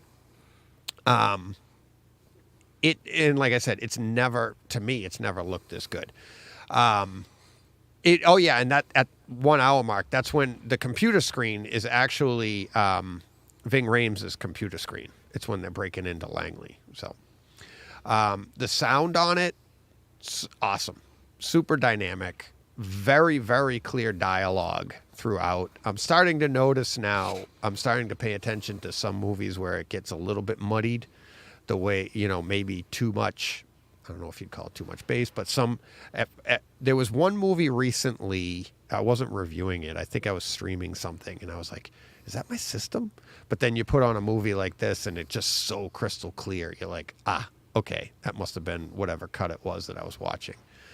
Very clear dialogue. Good bass extension, not super over the top, not loosey, anything like that. You're not left wanting for anything at the end. You're not like, I could have used a little more there. At 24:55, you get the car explosion. I mean, the movie's almost 30 years old. Cars explode if you haven't seen it, but it's at the beginning. You know the one I'm talking about. And I can't tell you how many times I've seen this movie because I've owned it on Laserdisc, DVD, Blu-ray, 4K, Kaleidoscape now, and all of I still went, whoa, that was good. That was a good. I got a jump out of it. He runs around there, boom, and it, really, really cool. The aquarium explosion, really, really nice. This I don't know if I've ever noticed before, but the water when if the scene, he blows up an aquarium with a stick of gum, like he's like MacGyver, and MacGyver, he got a MacGyver tool like a pen. So, but anyways, so yeah, he blows up the aquarium and the water rushes. I want to say, if I remember right, it rushed from like the center left over you and then back to the rear of the room. Really, I mean, you could hear it splash behind you as the wave goes by, and it goes boosh right behind you. Really, really cool. At 47 minutes, 30 seconds, there's like some scuttling going on, and it's like Kittredge. He walks into an apartment. He's walking down, and it was when they were testing the laptop. Right. And they put the disc in and he's like, you got about 2 minutes. Tom Cruise is like, you got about 2 minutes. And they come in. So Kittredge comes in the door and you can hear the agents that have already gotten into the room and they're searching for him. And you hear them just like making noise around. And you can hear them off to the sides as he's walking at you. It was really, really cool. And again, like you said, Steve, these are little things that if they're not there, it's not that big a deal. Mm-hmm. But in systems, like when you have a system that can take advantage of this, I've said this, I don't know how many times on this podcast, it's like, this is all for us. These little tiny details that most people don't hear. And I love stuff like that. The infamous scene lowering Tom Cruise, Ethan, down into that vault at 1 hour and 2 minutes roughly. Listen how quiet that is. But then you can also hear the vents. There's it's not dead quiet, but you hear just a slow, like a small hum of the ventilation in the room. And it's weird that little noise actually feels like it's more quiet than if there was no noise whatsoever. Right? Like, it's like, you're engaged. You can hear that. And then that also heightens all the other noises, which they're trying to do because he's got to stay in a certain, decibel level, which we are all very, familiar with decibel levels. So he gets lowered down. He does his gymnastics thing, right? And he goes flat at the desk and he reaches out, and I'm pretty sure it's his left foot, but he's got the little ninja shoes on or whatever, and he flips forward and he puts his foot on the desk, but he's where you're looking on your screen, you're seeing the side view of it, and his foot goes out forward and grabs the desk, but it's just to the left of the screen. And it is very quiet. And all you hear on the left side of your screen is that like a slipper going poof onto the desk on the left side of your screen. It's so discreet. It's so like cool, but it's not like a big bang over there. It's like this little tiny noise that's his sneakers or whatever, ninja shoe, grabbing the desk to pull him forward. It's so cool. The climatic train scene, really, really, I mean, just awesome. Just the dynamics of it, everything. And I was actually surprised at how well that played. It from the moment he has to go out there because who's the character that ends up going out first? You can hear the draft as he goes out off to the I think it's the left or something over your head. Really, really cool. But then I was expecting that scene to play more like I don't know, Air Force One. Some of that. It actually played really well. It looked really good. So, but yeah, that entire scene is just awesome. So, highly recommend that. I mean, it looks fantastic. It looks absolutely fantastic. Detail, skin tones, crisp, deep blacks, rich colors. And for a movie that's almost 30 years old, and now we're going to see another sequel of it soon. Fantastic. Absolutely loved it. You're just nodding over there, Steve. Yeah, well, no, I agree. They're all good, and I've got the set as well. I've got them all on disc, on 4K disc, and watched them prior to the last one. Yeah, they are all good. My favourite bit in that movie is the music as you get to that train sequence, and it builds and it builds and it builds, and you don't know you want it until then you get that music. It goes da da da da da da, and then it just kicks into that music. And if you don't have a dopey grin on your face when that music kicks in, then something's wrong with you. Because I absolutely love that music cue. It has that switches to the Mission Impossible theme. It is just fantastic. And I remember that in the cinema, just going, "Oh, that's great!" And then and I've seen in this movie scores of times. I mean, I dread to think how many times I've seen it, and that bit never fails to amuse and entertain. And as ridiculous as it is, it just sounds great. Yeah, I actually just mixed up the next movie I'll talk about in a minute, but no, that there, Mission Impossible, the theme in this and the tone of this movie, I thought was the most accurate, and they've gotten further and further away from the show. I felt like in this one here, they tried to shoot some of the scenes similar to the show. You saw a familiarity between the two, and then they've since deviated from that and gone more to the cinematic. This is a new version, but between this one and what I'll talk about in a few minutes, number 2, I thought was, they're getting further away, but you could see, I could get the feel that it was from the show. They were like trying to shoot it as an homage to the show too, and then the theme music too. Well, it's Brian De Palma, isn't it? So of course this is his wheelhouse. I mean, I've no doubt he would have been a fan of the TV show, and they were trying to bring a big screen version of it. And of course, each director in these has brought their own very unique vision to it. I mean, John Woo with the second one, J.J. Abrams with the third, and then of course from then on it's been Macquarie. So yeah, clearly they're bringing their own stylistic choices to it. But yeah, I mean they're all good. The weakest one is the one you're about to talk about, I think. But they're all fun. So we'll get to that. But we could still hear don't you, worry. though, Steve. I'm here. I'm here. good. Don't worry. You just lost your lighting. It's very strange, isn't it? Yeah. When was the last time you saw Mission Impossible? The first one, John? It's been a long time. I don't know. I did just pick up the box set recently, but I haven't watched any of them yet. But yeah, I haven't seen any of them in 4K. It's been years since I've watched it. So They're all I don't good know that I'll discs. get them in before the new movie comes out. But I don't think you'll be lost. no, I think I'll be all right. I would say from the trailers though. I think you ought to watch the first one before you go, because there are returning characters from the first one that pop up again that haven't done. The one I just watched? You mean from '96? That first one? Yeah. Okay. Yeah. Well, it's in the trailer. So Kittredge is in the new one. Oh, okay. So he's not been heard of since, but Since the he first crops up in the yeah. So I think it might be worth. Clearly, they're going to revisit some of the stuff from that. So I would probably watch the first one at I'll least. try. I'll get a couple of them in before. I just don't know that I'll get all 5, 6 of them in. 5 of them, whatever it is. Come on, you can give it a go. I mean, I can. I'm sure, but All right. Let's hit. Well, you got this last one here, Steve. Yeah, so last. I'll are you not going to talk about MI2? You're not going to go through that? I Or will, You're going to do that in a after minute. this. Oh, okay, Yep. all right. So this is Hell or High Water then on 4K disc, another import from the States because it is not available here. So 4K disc, DTS HD master audio, upmixed to Neural X.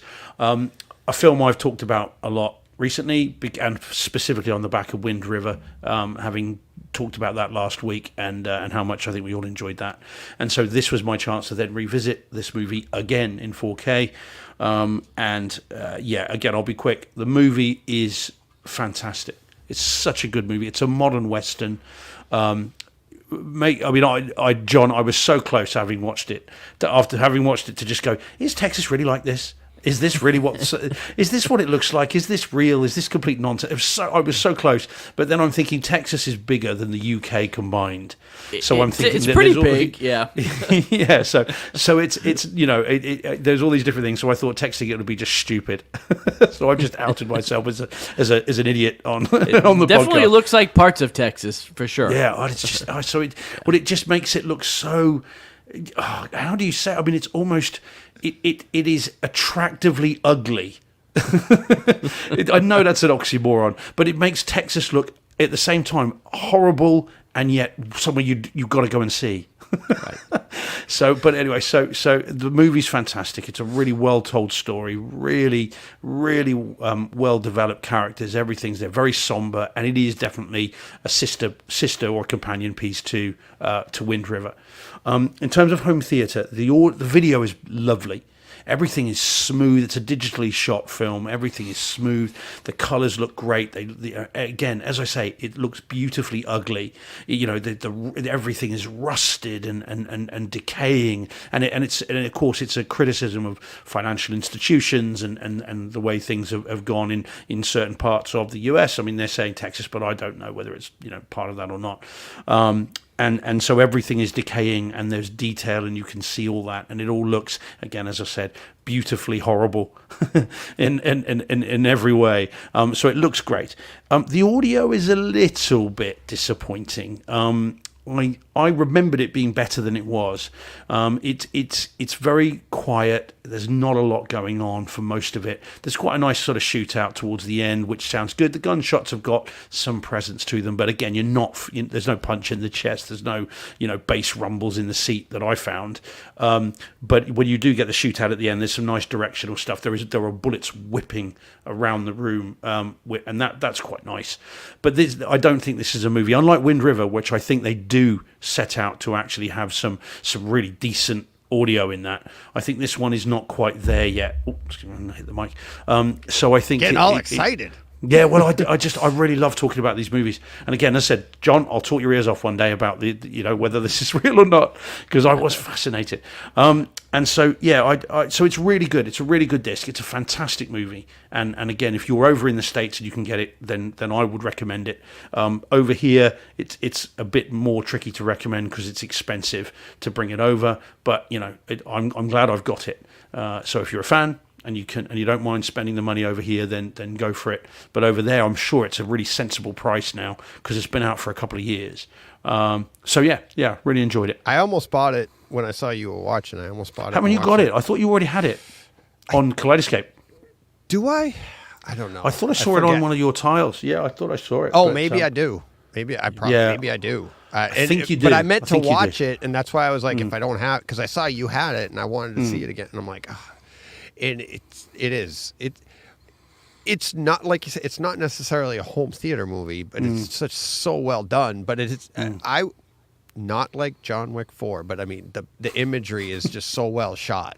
It's beautifully framed. It's beautifully everything, and it's and I'm starting to, as I've said on the show before, it's like, and John as well, it's like we were very sound oriented for most of our home theater careers because that's where the advancements were with our technology. But now the picture has gotten so good, and we have the ability to have larger pictures now compared to 20 years ago, that you can really take in the exact, pretty much exactly what they intended with that large scale and sitting there and going, wow, this is so grandiose, and yeah. I mean, there's you can there tell are some just by cinem- the image that you have, just the tone of it, the monotone Yeah. of the Yeah. the warm, the oranges, and the warmth Exactly. of everything, and it's awesome. It's a really beautifully smooth image. There's detail in there as well. That's not to Yeah. suggest it's not. But I was struck by at times the sky looks so blue, and you've got the fluffy white clouds and the landscape there. I mean, it does look amazing. So yeah, I mean, there are some incredible cinematographers out there, and we are lucky that we get the bigger screens and we can take advantage of it and enjoy it, because I'm not sure this would have been a film to see in the theaters. I think this is one to see at home where you can just engage with it, see this with an audience, someone on their phone, someone talking, someone rustling popcorn or changing their diapers. Or with a pen, Clicking their pens. bloody Brightsiders, here they are again. So I think if you can, that would break the illusion. Watching this on a big screen in your theater room, or in your living room, but with just where you can just let it wash over you, would be fantastic. But I'd be very jealous of you, John, because afterwards, theoretically, you could just go and visit these areas. I could. Yeah. And I honestly, I'm just thinking, I just want to know if it's real. I want to go and sit. I in don't that remember diner. where it took. Where does it take place? Does it say? It's all in Texas. It's all in Texas. Well, I know it's don't know whether Texas, but but to I me, don't Texas remember- is. I don't know. Yeah, Texas is huge. I know, that's the thing. This is what I've got to get my head around. It would be like you saying to me, "What's Scotland like? You live in the south of England. It's like 8 hours away." Yeah. Yeah. It's a couple day drive across Texas. Yeah, so. see, that's it. This is the thing. I need to readjust my distance parameters. So depending on how far away it is, I may not be visiting. Well, it doesn't exactly sell it, But Right. it's such a good film, and Jeff Bridges is incredible in this movie, and should have been nominated, I think, for his role in this. Really, really good. Anyway, there we go. Well worth seeing. Well, I mean, there's always the opportunity. John could write the directions down for you to get across Texas using the Brightside Home Theater pen. I could. You could prop it up on your dashboard. Oh, I took it down. That's what's happening. Never mind. But also the good news is you could do a 2-day drive and not stop wearing your Brightside diapers. That's right. You wouldn't have to. There You you wouldn't have go. to make any stops. I'd never have Everyone's to a winner. stop. Yep. There you go. It's It's dark and I'm wearing sunglasses. Let's go. Keep going. Alrighty, I'm looking at the time here, guys. We're I running know. out I of time. know. All right. Too much quickly, pen talk. We'd be no, never too much. We'd be remiss if we didn't talk about Secret Invasion. Did everybody see it or not I see did. it? Yeah. I saw 20 minutes of the first episode. What happened? You didn't like it? I was not entertained. Really? I John, don't- did you not like it? I liked it. I thought it was pretty Yeah. good. Yeah, I liked it. I see. My problem with it is. Did they film it in Spain? No, well, yeah, that would have been more interesting. My problem with it is I don't find the story very interesting, and I I don't think we know it yet. Well, yeah, but it's a Skrull invasion. Are they real? Are they Skrulls? So they don't look that threatening. They're not that exciting, and I personally think Nick Fury is the dullest member of the Avengers, and he's a bit boring. And when he can't be Samuel L. Jackson that we know, so he's effing and blinding and Right. and being Samuel L. Jackson. Yeah, from the he's Hitman. not that Hitman's bodyguard, yeah. Well, yeah, he's not that engaging then. And so I was, now admittedly, again, let me out myself by saying I watched it on my iPad and over lunch one day. So I hands up. Oh, But for I the don't love. find think that that- I just I don't think that changes a lot though, because I didn't find this to be spectacular home theater wise. Oh. I thought it Yeah, was I don't- great. Did you? I thought the audio on it was fantastic. Yeah, it was like I mean for a stream, for a Disney. Right, I mean, but it's no what Avatar. scene? There was no but- real. I mean, there was like the one big action scene. I guess I won't spoil it because Steve hasn't seen it. Oh, you're all right, John. I'm not sure I'm going to go back to it, buddy. To be honest, I'm not. I don't know if I will. Well, And- even for the other listeners, I mean, I'm sure fine. everybody knows by now. There's a death at the end of the first episode. Oh, what? So I mean, there's an action scene there, but I Yep. mean, I didn't find it to be that engaging. Home theater wise, I thought it was did like really the good. story though. I did enjoy yeah. the story. Yeah, so did I. I really enjoyed the story. I'm excited on where it's going to go, what they're going to do, what it means to the MCU entirely. Should I give it a watch then, guys? Is this what you're telling me? I should go and watch it on the big screen in the theater I think room we and would try say it again? yes. I mean, I liked it. I liked it. All right. I will. If nothing else, the home theater experience, and then you could be the tiebreaker between me and John, because I thought In the the middle again. basement it was good. I thought the picture was good. I thought the way they were manipulating. I mean, Steve. Maybe, just maybe, the cinema room could enhance The delivery system might experience. make a difference. That can't be the case. Surely not. It's got to be better than that. If it's great, it's great. Right? If not, write it down and I'll send it to somebody who cares. Deej, let me just Yes. briefly interrupt this broadcast for a moment. To tell Somebody you- agrees Okay. with you, Steve? No. What I didn't realize, Deej, is you are a master salesman. Okay, What did you're I using do now? reverse psychology by giving away free stuff. Because Andrew Panner in the chat says, "G'day, gents." I'm assuming he's Aussie, so we can do it Aussie if you like, mate. He says, "G'day, gents. I've just purchased a Brightside HT T-shirt. Love your work, fellas." Nice. Thank you very much. See, and I mean, We've never had that live on air before, where someone's No. bought a shirt, Deej. So this is send working. me your address. I'll send you a pen. Yeah, I was going to say, if you played your cards go the right, DJ would have profits. just sent you one. Yeah, Just raise your hand in the chat and ask for one. DJ will send it. see, John's getting mad because I promised him when we get to a certain point of profits. At some point, we'd get monetized, yeah, and I'd see a buck or two out of this, but that's never going to happen. Yeah, John's got a retirement plan. Yeah. yeah. He's really All right. Yeah. Actually, right, TJ, there is someone else in the chat really quick, Deej. We've got a TJ8311 says he enjoyed, he says I enjoyed it. I assume he means Secret Invasion. And says, but we'll wait a few more episodes before I judge it. So there you go. Okay, that's the sensible way of doing it. Well, that's what I thought was interesting, Steve. That you're like, I don't like the story. I'm like, I don't think we know yet. Yeah, but it's the idea of it I find I just know. not Yeah. very exciting. You Yeah. know, because I don't. Okay. Again, bear in mind, 20 minutes in, so I don't know. The idea. Well, Captain America was a Skrull, or Well, they didn't say that, but No, but do you know what I mean? That's the sort of the see, suggestion. I think that's interesting. Some people might call it like that's their easy way out for lazy writing now because they can just take anybody and go, he was a Skrull the whole time, and it's like Bring him back. But that's Yeah. comics. Yeah. When you read that in comics, you were like, oh no.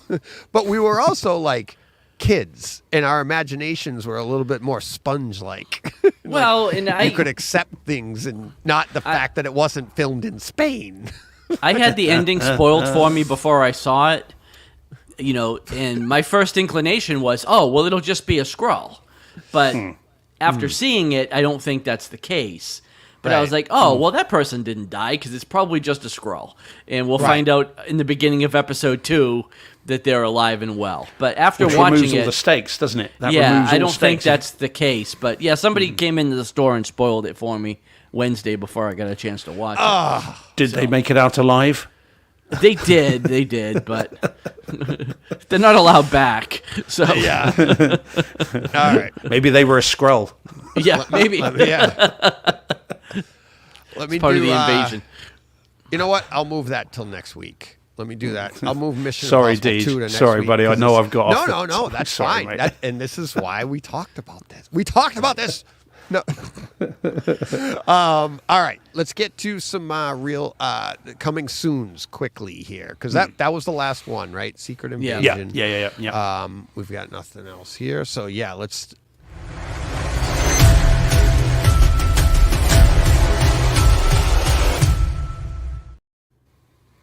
All right. First up, because I do want to get to some listener experiences here. So first up, we have coming July 4th, fireworks, baby. No, we got at least in this country. Yeah, Yeah, we're still not a getting big- over it over here. not a big holiday over there, Steve, is it? Yeah. Yeah, we let Speaking you of, go. are we let off? you go. I'll air it out on the show. Are we off next week? Because I'm on. Steve's on. We talked about it before you joined. I'm not sure what you're doing. If I'm you can not make sure it. either, but I may Yeah. not. I know I can make it. So Yeah. because I got to work I'll the let next you know. morning anyway, Yeah. so I'll be in Deej good just condition. Deej just wants to rub it in about the fact that it's independence and that we it broke away. That's fine. Yeah. I mean, it is a Will be Tuesday, rad. so I don't have like crazy things going on. Yeah, it's gonna rain here, so We could just do a rewatch of Hamilton, guys. Group watch. Yeah. That's fine. We'll just do that. You guys could just make me feel bad. It's okay. I mean, what did they use to write the Declaration of Independence? The Brightside pen. All right. All right. So we got Jim Carrey, The Truman Show from 1998. We have Upgrade. Yeah. Oh yeah. This you've seen on my Kaleidoscape. I haven't seen it on my Kaleidoscape, but this you've seen the tile Never for. seen it either. You haven't seen guys, it. It's- right? Tell me this very quickly. Then, do you like Paul Verhoeven movies like RoboCop and Total Recall? Yes. Yeah. See this immediately. Okay. Yeah. That's what I've been told. I it's just haven't. Fantastic. Yeah, Yeah. no, it's great. Yeah. We've only got the Blu-ray here, and I will import this almost immediately. Well, this is coming July fantastic. 4th. Yeah, well, quite. I'm going to get the order in because it's ultra violent, futuristic tech, bit of body horror as well. It is fantastic, guys. You will love this film, John. You're gonna. I mean, prepare yourself for right. awesomeness. Okay, you are in particular, but Deej, I think you'll really like it as well. But I'm telling you guys, and you guys love Bloodshot. Get 6 copies, Deej. It's got some similarities to Bloodshot, but this is Yeah. way better. Right. And I like Bloodshot. I'll start with the one. I have one Yeah. copy. Oh, yeah. Also, Kaleidoscape won't let him buy more. I know He's I've- tried.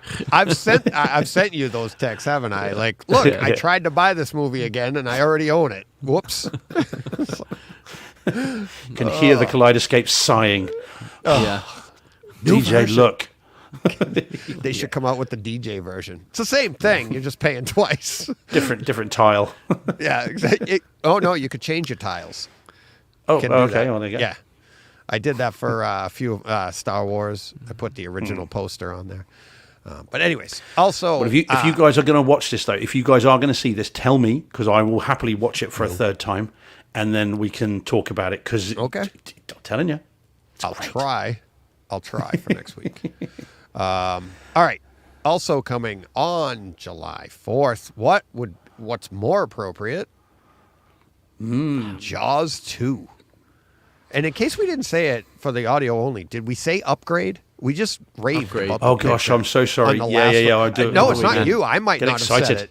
Yeah, we all Yeah. get excited. Sorry, that was Upgrade. upgrade From upgrade. 2018 in 4K. Sorry about that. That was the previous one. But also, Jaws 2. Us too. It just dawned on me, just when you thought it was safe to go back in the water, I always thought that came from Jaws. It just No, dawned on me. Jaws It came 2. from this. Yeah. Yeah. Mhm. I was a kid in both cases. So I didn't, by the time I was conscious of any of that, it was years and years later, and I just mixed them all up. But I'm like, Yeah. oh yeah, What- back in the water. I get it. When I made my little Twitter joke, I was like, I was waiting for somebody to say that's Jaws 2, but Yeah. nobody did. So No, I saw your joke, but then I saw it someplace else as well. Yeah. So, Jaws 2. I'm Which one of the cover people will that you really get, likes John? this. I like Jaws 2. No, I What'd you know. say? Which cover would you prefer, John? I like the one on the left, DJ. Yeah, I figured you would. I'm a rear view mirror kind of guy. Yeah, we're that kind. We've had that conversation many times. So, It gets That's much probably the maligned. steel book, though, right? Yeah. So it's more expensive. yeah, and you'll get it. I prefer the much racier Cinema George one. Look at that. Yeah. Whoa. Yeah. Check that out. Whoa. I might need to grab that pen, Steve. Got it there, yeah. So you can just fill in your own. But yeah, it's much maligned. I don't understand why people don't like Jaws 2. I like Jaws 2. I've always thought it was. You I know mean, why? obviously it's not as good 'Cause as the first Spielberg one. didn't do it, right? And he yeah, said he but- wouldn't. So that pretty much anybody that was a big fan, it's much maligned before they probably even saw it. Because Spielberg's like known for not doing sequels at the time, said he wouldn't do a sequel. They do a sequel, and the big fans of Spielberg / Jaws are going to come out and dislike it regardless. And I've always enjoyed it. I was Yeah. too young I mean, to it's- hear that. We didn't have the internet then either. Right. Well, quite. But even like film critics seem to sort of malign Jaws 2. And yet it's good. It's not as good as the first one, but it's still very They're good. totally unbiased. Well, yeah. I mean, there's a lot of movies I like just because I like all the other stuff the guy's done or the person's done or whatever it is. It's like I'm biased, no kidding. So, all right. Speaking of, there we go. Tom Cruise. I came up from watching 2. I just looked at my wife and she goes, "Was it good?" I go, "He's just so damn sexy." Man Crush. Oh, come on. How do you not? Although I will say, even before next week when I review MI2, I wasn't a big fan of the long hair. But as we'll discuss next week, we know why he had it, right? Don't give it away. That'll ruin next week's show.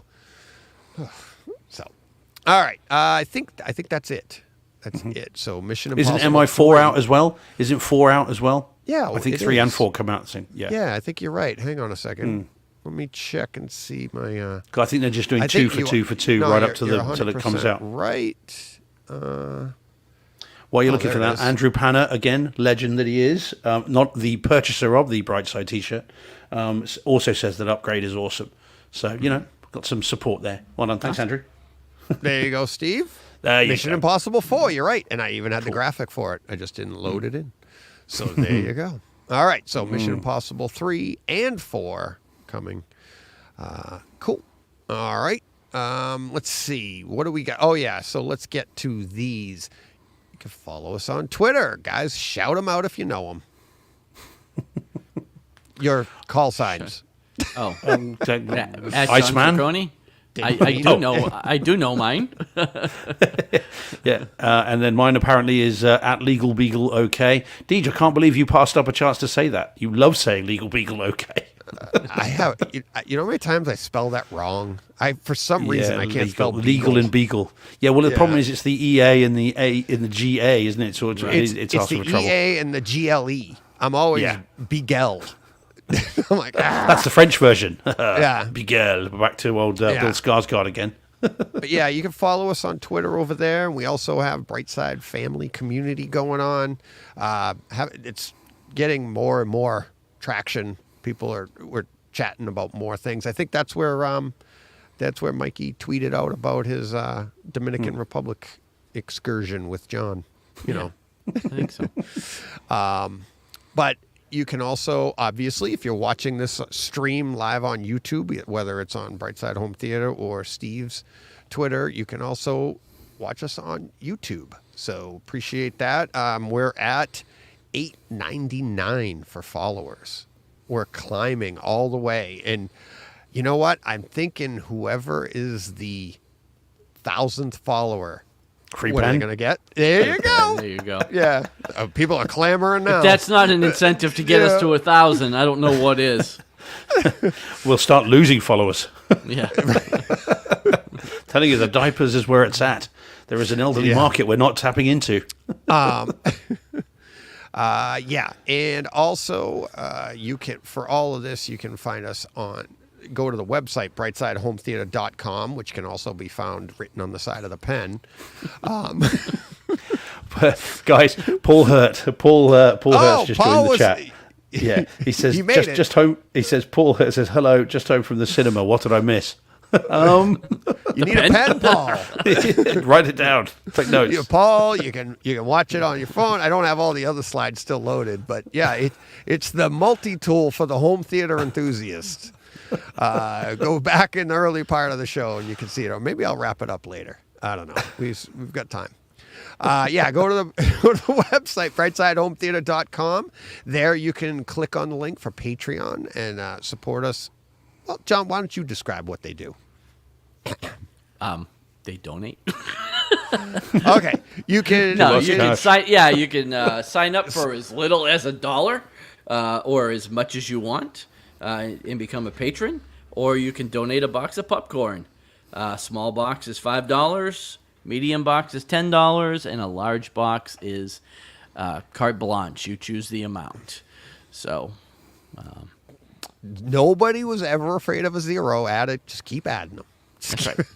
A little 0 never hurt anybody. No.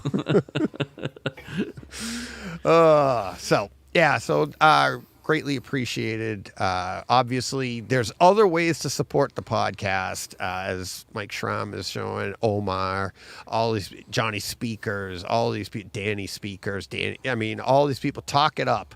Nelson, he's inviting people to his theater now. Everything, just talk it up, because there's only so much the three of us can do, right? We're pretty much tapped out on our friends, just the three of us. So I've already signed up. yeah, exactly. So I tried to spread it to 200,000 people. Yeah. So, I did my best. you were actually working and you got escorted out. I tweeted to all of my 60 Twitter followers. So. Yeah, I know. So, yeah, just all of these links are in the show notes as well for any and all show. And last thing I think we should talk about, especially here on YouTube, and we don't do it enough, and more and more people have mentioned it to me, and I don't have a graphic for it. Takeover Tuesdays. Takeover Tuesdays. If you're on YouTube, if you're watching the stream or anything, and you're not familiar with the audio version, there's a whole other podcast day we drop on every Tuesday. If you want to come on the show, all you got to do is email me, DJ@brightsidehometheater.com, and just would talk. And everybody that's been on the show, and that's why, like, today's show was Steve's first appearance. We had literally never heard each other. What's that? His secret origin. Yeah. We hadn't heard each other. I'm a Skrull. And Steve, you tell them what it was like seeing you came on here the first time, because we know how shy you are too. But well, it's shy and retiring, 100%. Yeah, very introvert me. Yeah, absolutely. It was again. I started the Takeover Tuesday by saying it was surreal but nice, and it was at that point we had swapped DMs and we'd emailed and all that stuff, and you had talked at me before I'd obviously spoken to you on the YouTube stream. So it's very strange when you were actually talking to me. But it was, Deez, you guys, we can all do it. We can all talk forever if we want to, and so it's very easy. It's very easily flowing. It's not like you've got to plan this and prep it and and write a long list of things to talk about. Deez, you're a master at steering conversation and just letting it flow. That's what people are worried about, isn't it? Everyone that comes on that's not been on before goes, I don't know if I had enough to talk for 2 hours or 20 minutes, and yet we always do. Including my wife. She didn't think and she Megan could as well. make it. And I was like, trust me. Yeah. And when we stopped, go ahead, John. Well, I was just to say, also 2 hours isn't a requirement, right? No, your Takeover it's not. Tuesday can be 30 minutes. You come on and talk about whatever you want. I mean, it's going to That's go never gonna longer than that. Well, right, because DJ's there. But Thank you. But my point is, like, it doesn't have to go 2 hours or 2.5, 3 hours. Right. That's a great point. If you've got an hour worth of good stuff to talk about, then that's still a good show, right? Yeah, So- absolutely. That's a great point. And honestly, though, I've been waiting for that person. I've been waiting for that show so that I could say, I'm like, this has been fantastic, blah, blah, blah, thank you. And it's like, we don't need to do 2 hours every, and it inevitably ends up there. It just does, because more often than not, I mean, if it's 2 hours, it's probably because I had something to do and that's what we could schedule. But we've gone 3, we've done it. People have come on and been very nervous about it. And at the end, they're like, oh my God, it was just, including my wife. She's like, I don't like to talk. Like, it's me. But yeah, so thank you to everybody that's been on. But yeah, if you're new to the show, a lot of people have said that you got to talk more about that on YouTube, because people are just on YouTube and they're not listening to the audio part. And you'll see it there every Tuesday. A new show drops. That this week happened to be a rerun of Steve's first appearance, but next week is going to be huge. I promise you, it is going to be huge. It is going to, dare I say, send fireworks through the home theater world. No pun intended. How is Steven Spielberg? Is he all right, Deej? Did you get on all right with him? Yeah. Um, Yeah. Oh, not that huge. Sorry. You have to listen and find out. Yeah. It's going to be huge. Yeah. So, Well, all right. How is Joe Biden? Is he okay? Oh, well, I had him over for dinner. Yes. Let me see. What am I getting for? What are we up to here? Oh, there we go. Well, we should be doing listener experiences. There we for go. Yeah. 10 minutes or so. Yep. Well, I tell you All what, guys. If you want to go longer, we can. So it's fine. So don't Couple curtail minutes. it necessarily for me. Yeah, it's fine. Okay. All right. You ready? Oh, we'll save the tweaks for the week next week too, because we're just chatting away. So let's get I've to got these one behind listener me. experience. Oh yeah, that's right. It's gonna be hung up. Not by me.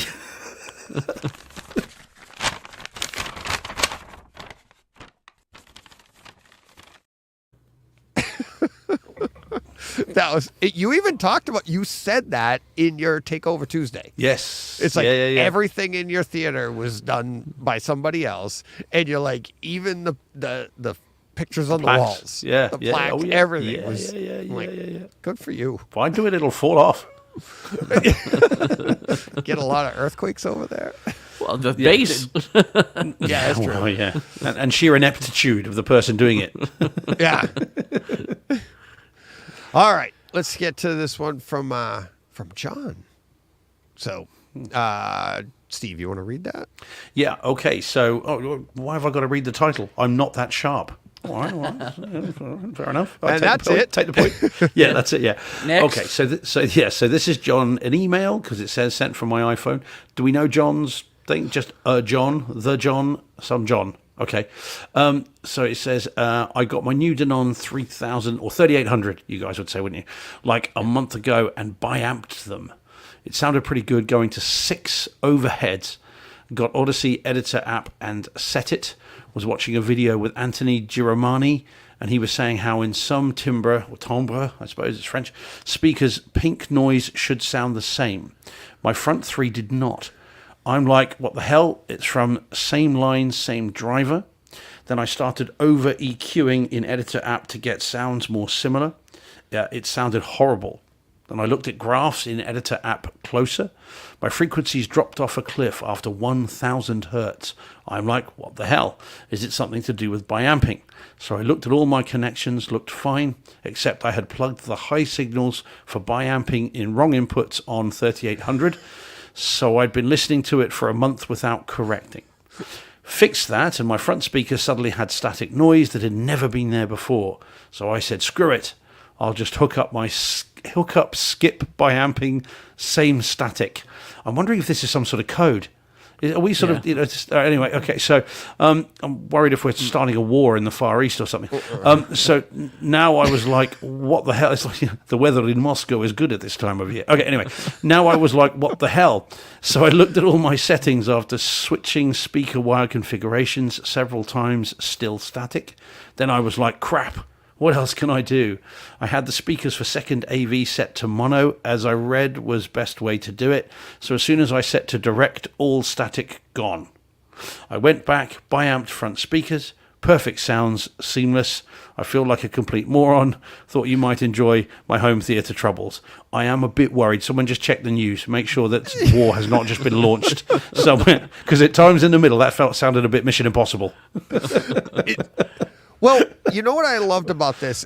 I feel your pain, John, because we've all done this. We try to do something like, oh, I saw that you can do this and you can do that. And Greg has bi-amp speakers in his living room right now. And he's like, what do I do with these? And it's like, when you get more confused, like not confusing, I should say, as you get up in more features, all they do are cause more issues that, like, if you don't nail it, now how do I find the link that's gone wrong here? It's like, which one is it? And you listening to everything that he had to go through, it's like, we've all done it. We've all done it. Even listening to your Takeover Tuesday, Steve, your professional installers put the HDMI cable in backwards.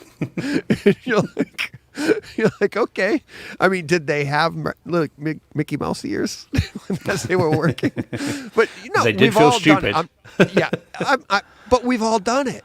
And it's like, like when John Brock, he was on and he's got people, his theater is amazing. It's absolutely gorgeous. He gets people over there and he pushes play and it goes, he's like, oh no, what do I do? And he had to problem solve it on the fly while at least trying to demo, like, it's paid a pretty penny for that thing. And it's like taking your Ferrari out and it just craps the bed. It's just like, what are you going to do? But it happens to everybody.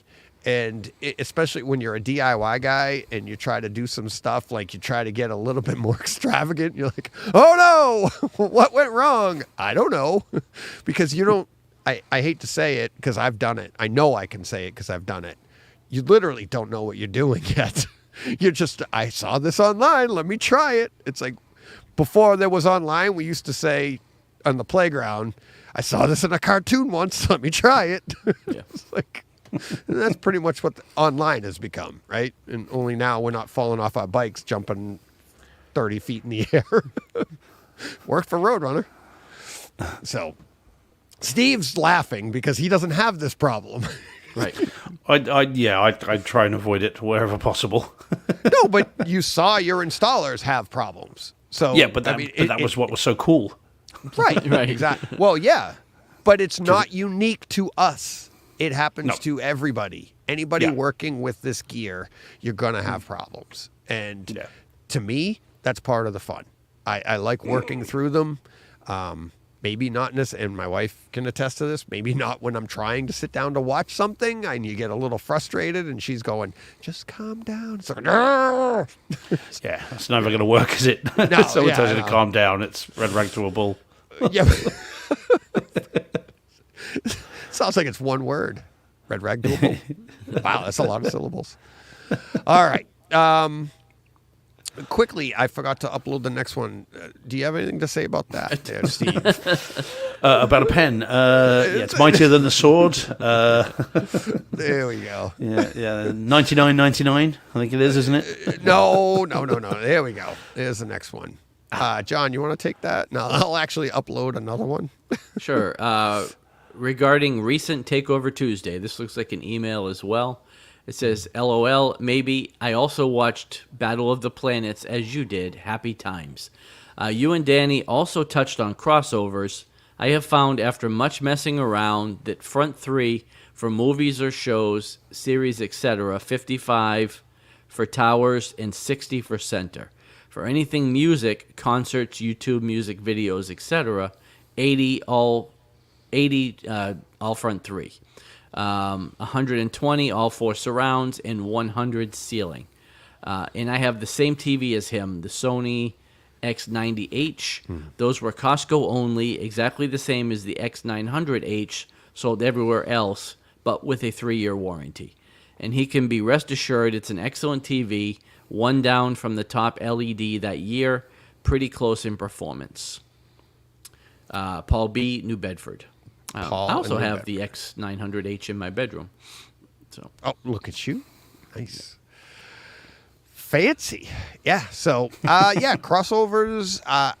I'm now doing all of mine at 120. Is it 120? I think it's 120. Or 100 across the front. Yes, 100 across the front and 120 everywhere. 4 surrounds and my 4 overheads. I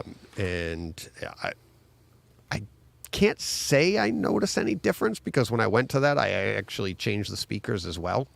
So, and I'm having too much fun with them as, the SVS speakers as it is, that I don't want to start, I don't have time to start messing, like, let's set it to this and then go back and see which one's better, because I think it sounds fantastic. So, I think if you have a good subwoofer system and you're getting it, you should be able to handle anything. Really, from 100, 120 down, should be able to go to the sub and let the speakers do, whatever you choose from there is a personal preference. So, any comments, guys? no, I mean, I have all mine non-standard as well, because the standard, quote unquote, is 80, right, for everything. I was just trying to look, because I have my notes here from when I had the mini DSP put in. And yeah, my front LCR is at 75, center is at 77, ceilings are at 78, and then the subs are wow. at 80. So I mean, they're all still pretty The surrounds, low. you mean? Yeah. I mean, yeah, the surrounds. But they're, nothing is set at 80. Like it. Yeah. Like they kind of tell Interesting. you to. Right. So, Cool.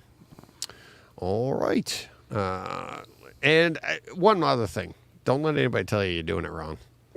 right. If you like the way it sounds, if you go someplace and you hear something you really like, and then you ask them what theirs is, and you want to try it at home, that's great. But don't let anybody tell you online blindly, go, that's wrong. No. No. Enjoy. All right. We have this one from, let me take down the graphic. Steve, if you want to read that one, please. Okay. So this is from PK Hammer. This is like a whodunit. All right, and we've now outed the culprit. This was a little while ago. Yeah. The culprit has outed themselves. I swear I didn't know that when I asked you to read it, Steve. I'm winding you. I'm kidding. It's okay. I knew this was coming. So this is from PK Hamu 2005. It's a comment on the YouTube video of the live stream of show 289. And he's had to put this here for reasons that we went through, which is that he can't do it on Twitter, at least not to me. And it reads as follows. It says, he says, right. Hi, Steve. PK here. Yeah, quite. This is it. Hi, Steve. PK here. It was me who tweeted on the subs. All right. I'm not going to do a previously on the Bright Side Home Theatre podcast. If anyone that doesn't know what this is, go to a couple of episodes ago. It says it there, stream of 289. You'll see it on there. Anyway, it was me who tweeted on the subs. It was done in a good humour, I think he means, and intention was never to criticise your subs. Haven't ever done the same before, any time before on your setup. As a fellow enthusiast, I would never make fun of anyone's setup coming from a modest setup of mind. Sorry, since you felt bad about it. It happens probably when we aren't in a good mood and may take it in a different way. All the best, mate. So, yeah. Sorry. Yeah, I mean, it was nice of him to send the message. Yeah, right. Fine, and it's okay. It's kind of what we thought it was, in terms of what he meant versus what it read to be. But he's still in Twitter jail for a little while yet. To be fair, to let PK still in timeout. to let PK know, you told us in the show what had happened, and you took it, and it can be taken in both ways. And when you describe, and what he said was, just to let people know, to get them up to speed if they haven't heard it, is he said, time for new subs. And it was in that context of the movie. And you were like, that's it. And it's like, because whatever. You took it as he was criticizing your subwoofers, like you need new ones now. And we agreed with you. And then it was you that told us after show, we were talking about it, and I'm wondering if it like clicked in your head, because I didn't give it another thought. I'm like, you do that all the time. But you said to John and I, you were like, maybe he meant like I broke him with that movie. And both John and I went, oh yeah, there you go. And then he went on YouTube after hearing you talk, and he was like, oh no, he just took it the wrong, which is great. He took it that way. He sent that, but no harm, no foul in either way. But that's why everybody hates the internet. Steve still has a little harm and foul in his mind. He's in Twitter jail for a little bit longer. He's in timeout. Yeah. Just. Did you take the other guy out? That you don't even know? Which one was this? The one from the Community. Oh, no, I no. Nobody even know. No, the person doesn't even know. Nobody even knows the incidents. But I don't either, including me. So no. So when you set up the Community, I was going to set both of you guys up as moderators. Oh. And people are coming at me Fast and Furious. We got like 40 people now. But when it first was announced, they're like, yeah, can you add me? And I'm like, I couldn't add a person. I can't add a person. I'm like, what the hell? And then it dawned on I had to read the rules and regs. If any moderator has them blocked, they're not allowed. And I didn't know. So then I went and I took Steve off as being a moderator. Boink. They went right in. But then I had to tell Steve, I'm like, you can get back in. I'm not kicking you out, but it booted Steve just because I unclicked that. And I'm like, come on back in, buddy. You're allowed in. I just can't make you a moderator because you're too temperamental. But I couldn't. But he was worse than that, though, wasn't Deej? Because I'm like, who's this guy? What? I know. You've blocked somebody. You're like, who is he? I don't know. Must have felt like it. You, I do. I've gone people like I give away pens. Oh, I've gone block crazy on all my social media Have the last month and a half or so. Yeah, Not a single person. Every time I see the word woke in any context, I block that person. Every time somebody makes a stupid just don't pay comment about attention. something, I block them. Like, I just don't have any time for that That's noise why I anymore. can't talk to you on Twitter anymore. Yeah, you're blocked. It's crypto is the word. That Yeah. always makes Well, me go, I'm yeah, not trying, I'm just blocking everybody now because if you say something stupid, I'm blocking you because I just don't want to hear it. Yeah.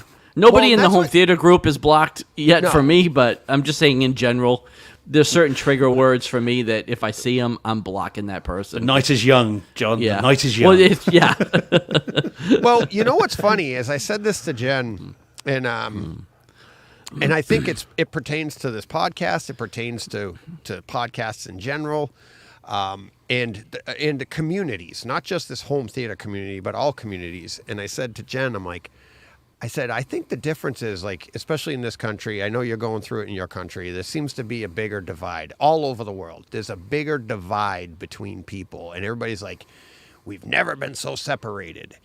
And it dawned on me the other day, and let me know what you guys think. It's not the sides, regardless of which side you are on. It's not the issues. It's not if you're going to go politics, not the politicians. It's not this. What it is, it literally is, it's streaming and the internet and all of the content, not the fact that we can talk on the internet. That's the part that's actually, I think, if you follow this theory through, keeping us together. Because if you go back to when we only had 3 channels and you couldn't DVR, we were all together. Monday morning, you couldn't wait to talk about that show that happened over the weekend, regardless of, hey, if, you're left wing, right wing. It didn't matter because you had that commonality of the television shows, there was so many things that you had in common because there were so few things that I love Matlock, or did you see, Magnum PI last night? That was awesome. And you'd have great water cooler conversations about this stuff. But then you found out that your political views didn't align. But then you were still accepting of that person because I love you because of all the other similarities we have, right?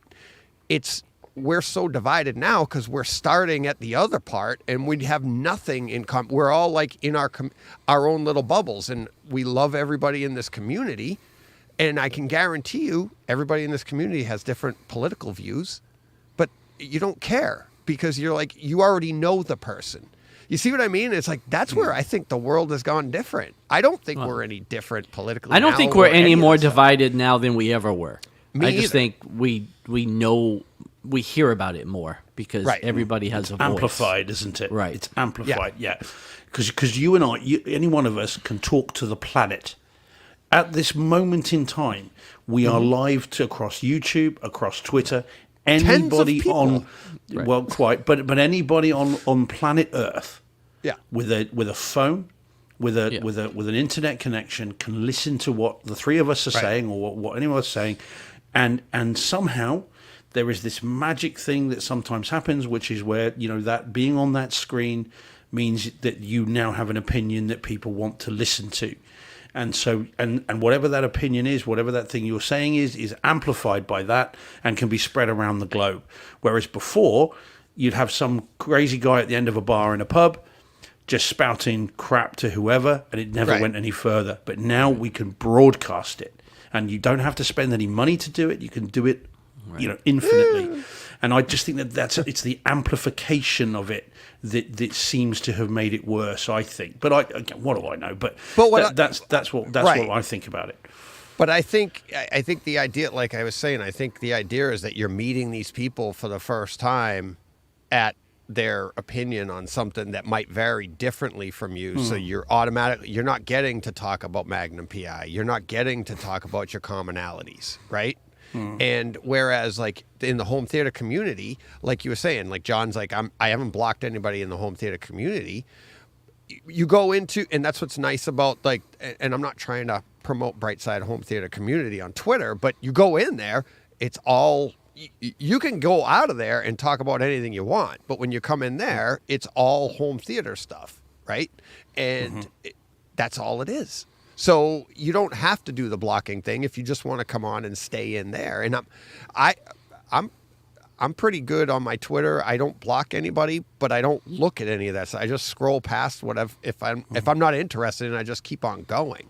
And I like home theater, and pretty much that's it. Hockey, comics, and that's it. And I just flip by everything else. And I do see stuff every now and then. People, and you go, oh boy, there you go. But just keep on going. But in these communities that they've set up, that we have now, it's pretty cool. Same with the green room, and same with any of this. And you find commonalities with people. I think that's what brings everybody together. We all have differences. Right. It's just the internet's allowing us to start at the differences, so you never get to the commonalities. It's like, I hate that guy. Do you know him? Not really. Yeah. But the good news is I don't need to. Click. Right. No, I'm just kidding. That's fine. I say, yeah, you're better than me because like I said, I just block you, and I've blocked plenty of people in home theater groups. I just haven't blocked any of our people, our listeners. Right. You know, because every time somebody posts like, you know, oh, I bought this movie, blah blah blah, and the first comment is that movie's trash. Well, you're blocked because like there's no reason for that. If you don't like it, get out of here. You know, it's like I might not like the movie either, but this guy's obviously excited about whatever he's posting, and like for you to come on and just bash it for no reason, unsolicited, it's, you know, you're going to be blocked. You know, it's just this is the conversation that John and I had 5 years ago when I was down there, and why we started Brightside. It's like people bashing everything, and we're like, they don't even know about it. Like, but yeah. So, all right. Do we want to wrap up on that? We have a few more before I have to block somebody.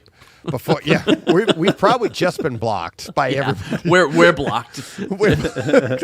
Oh yeah, we're gonna be proactive. I'll show you. Yeah, I'll block you each first. other. Yeah.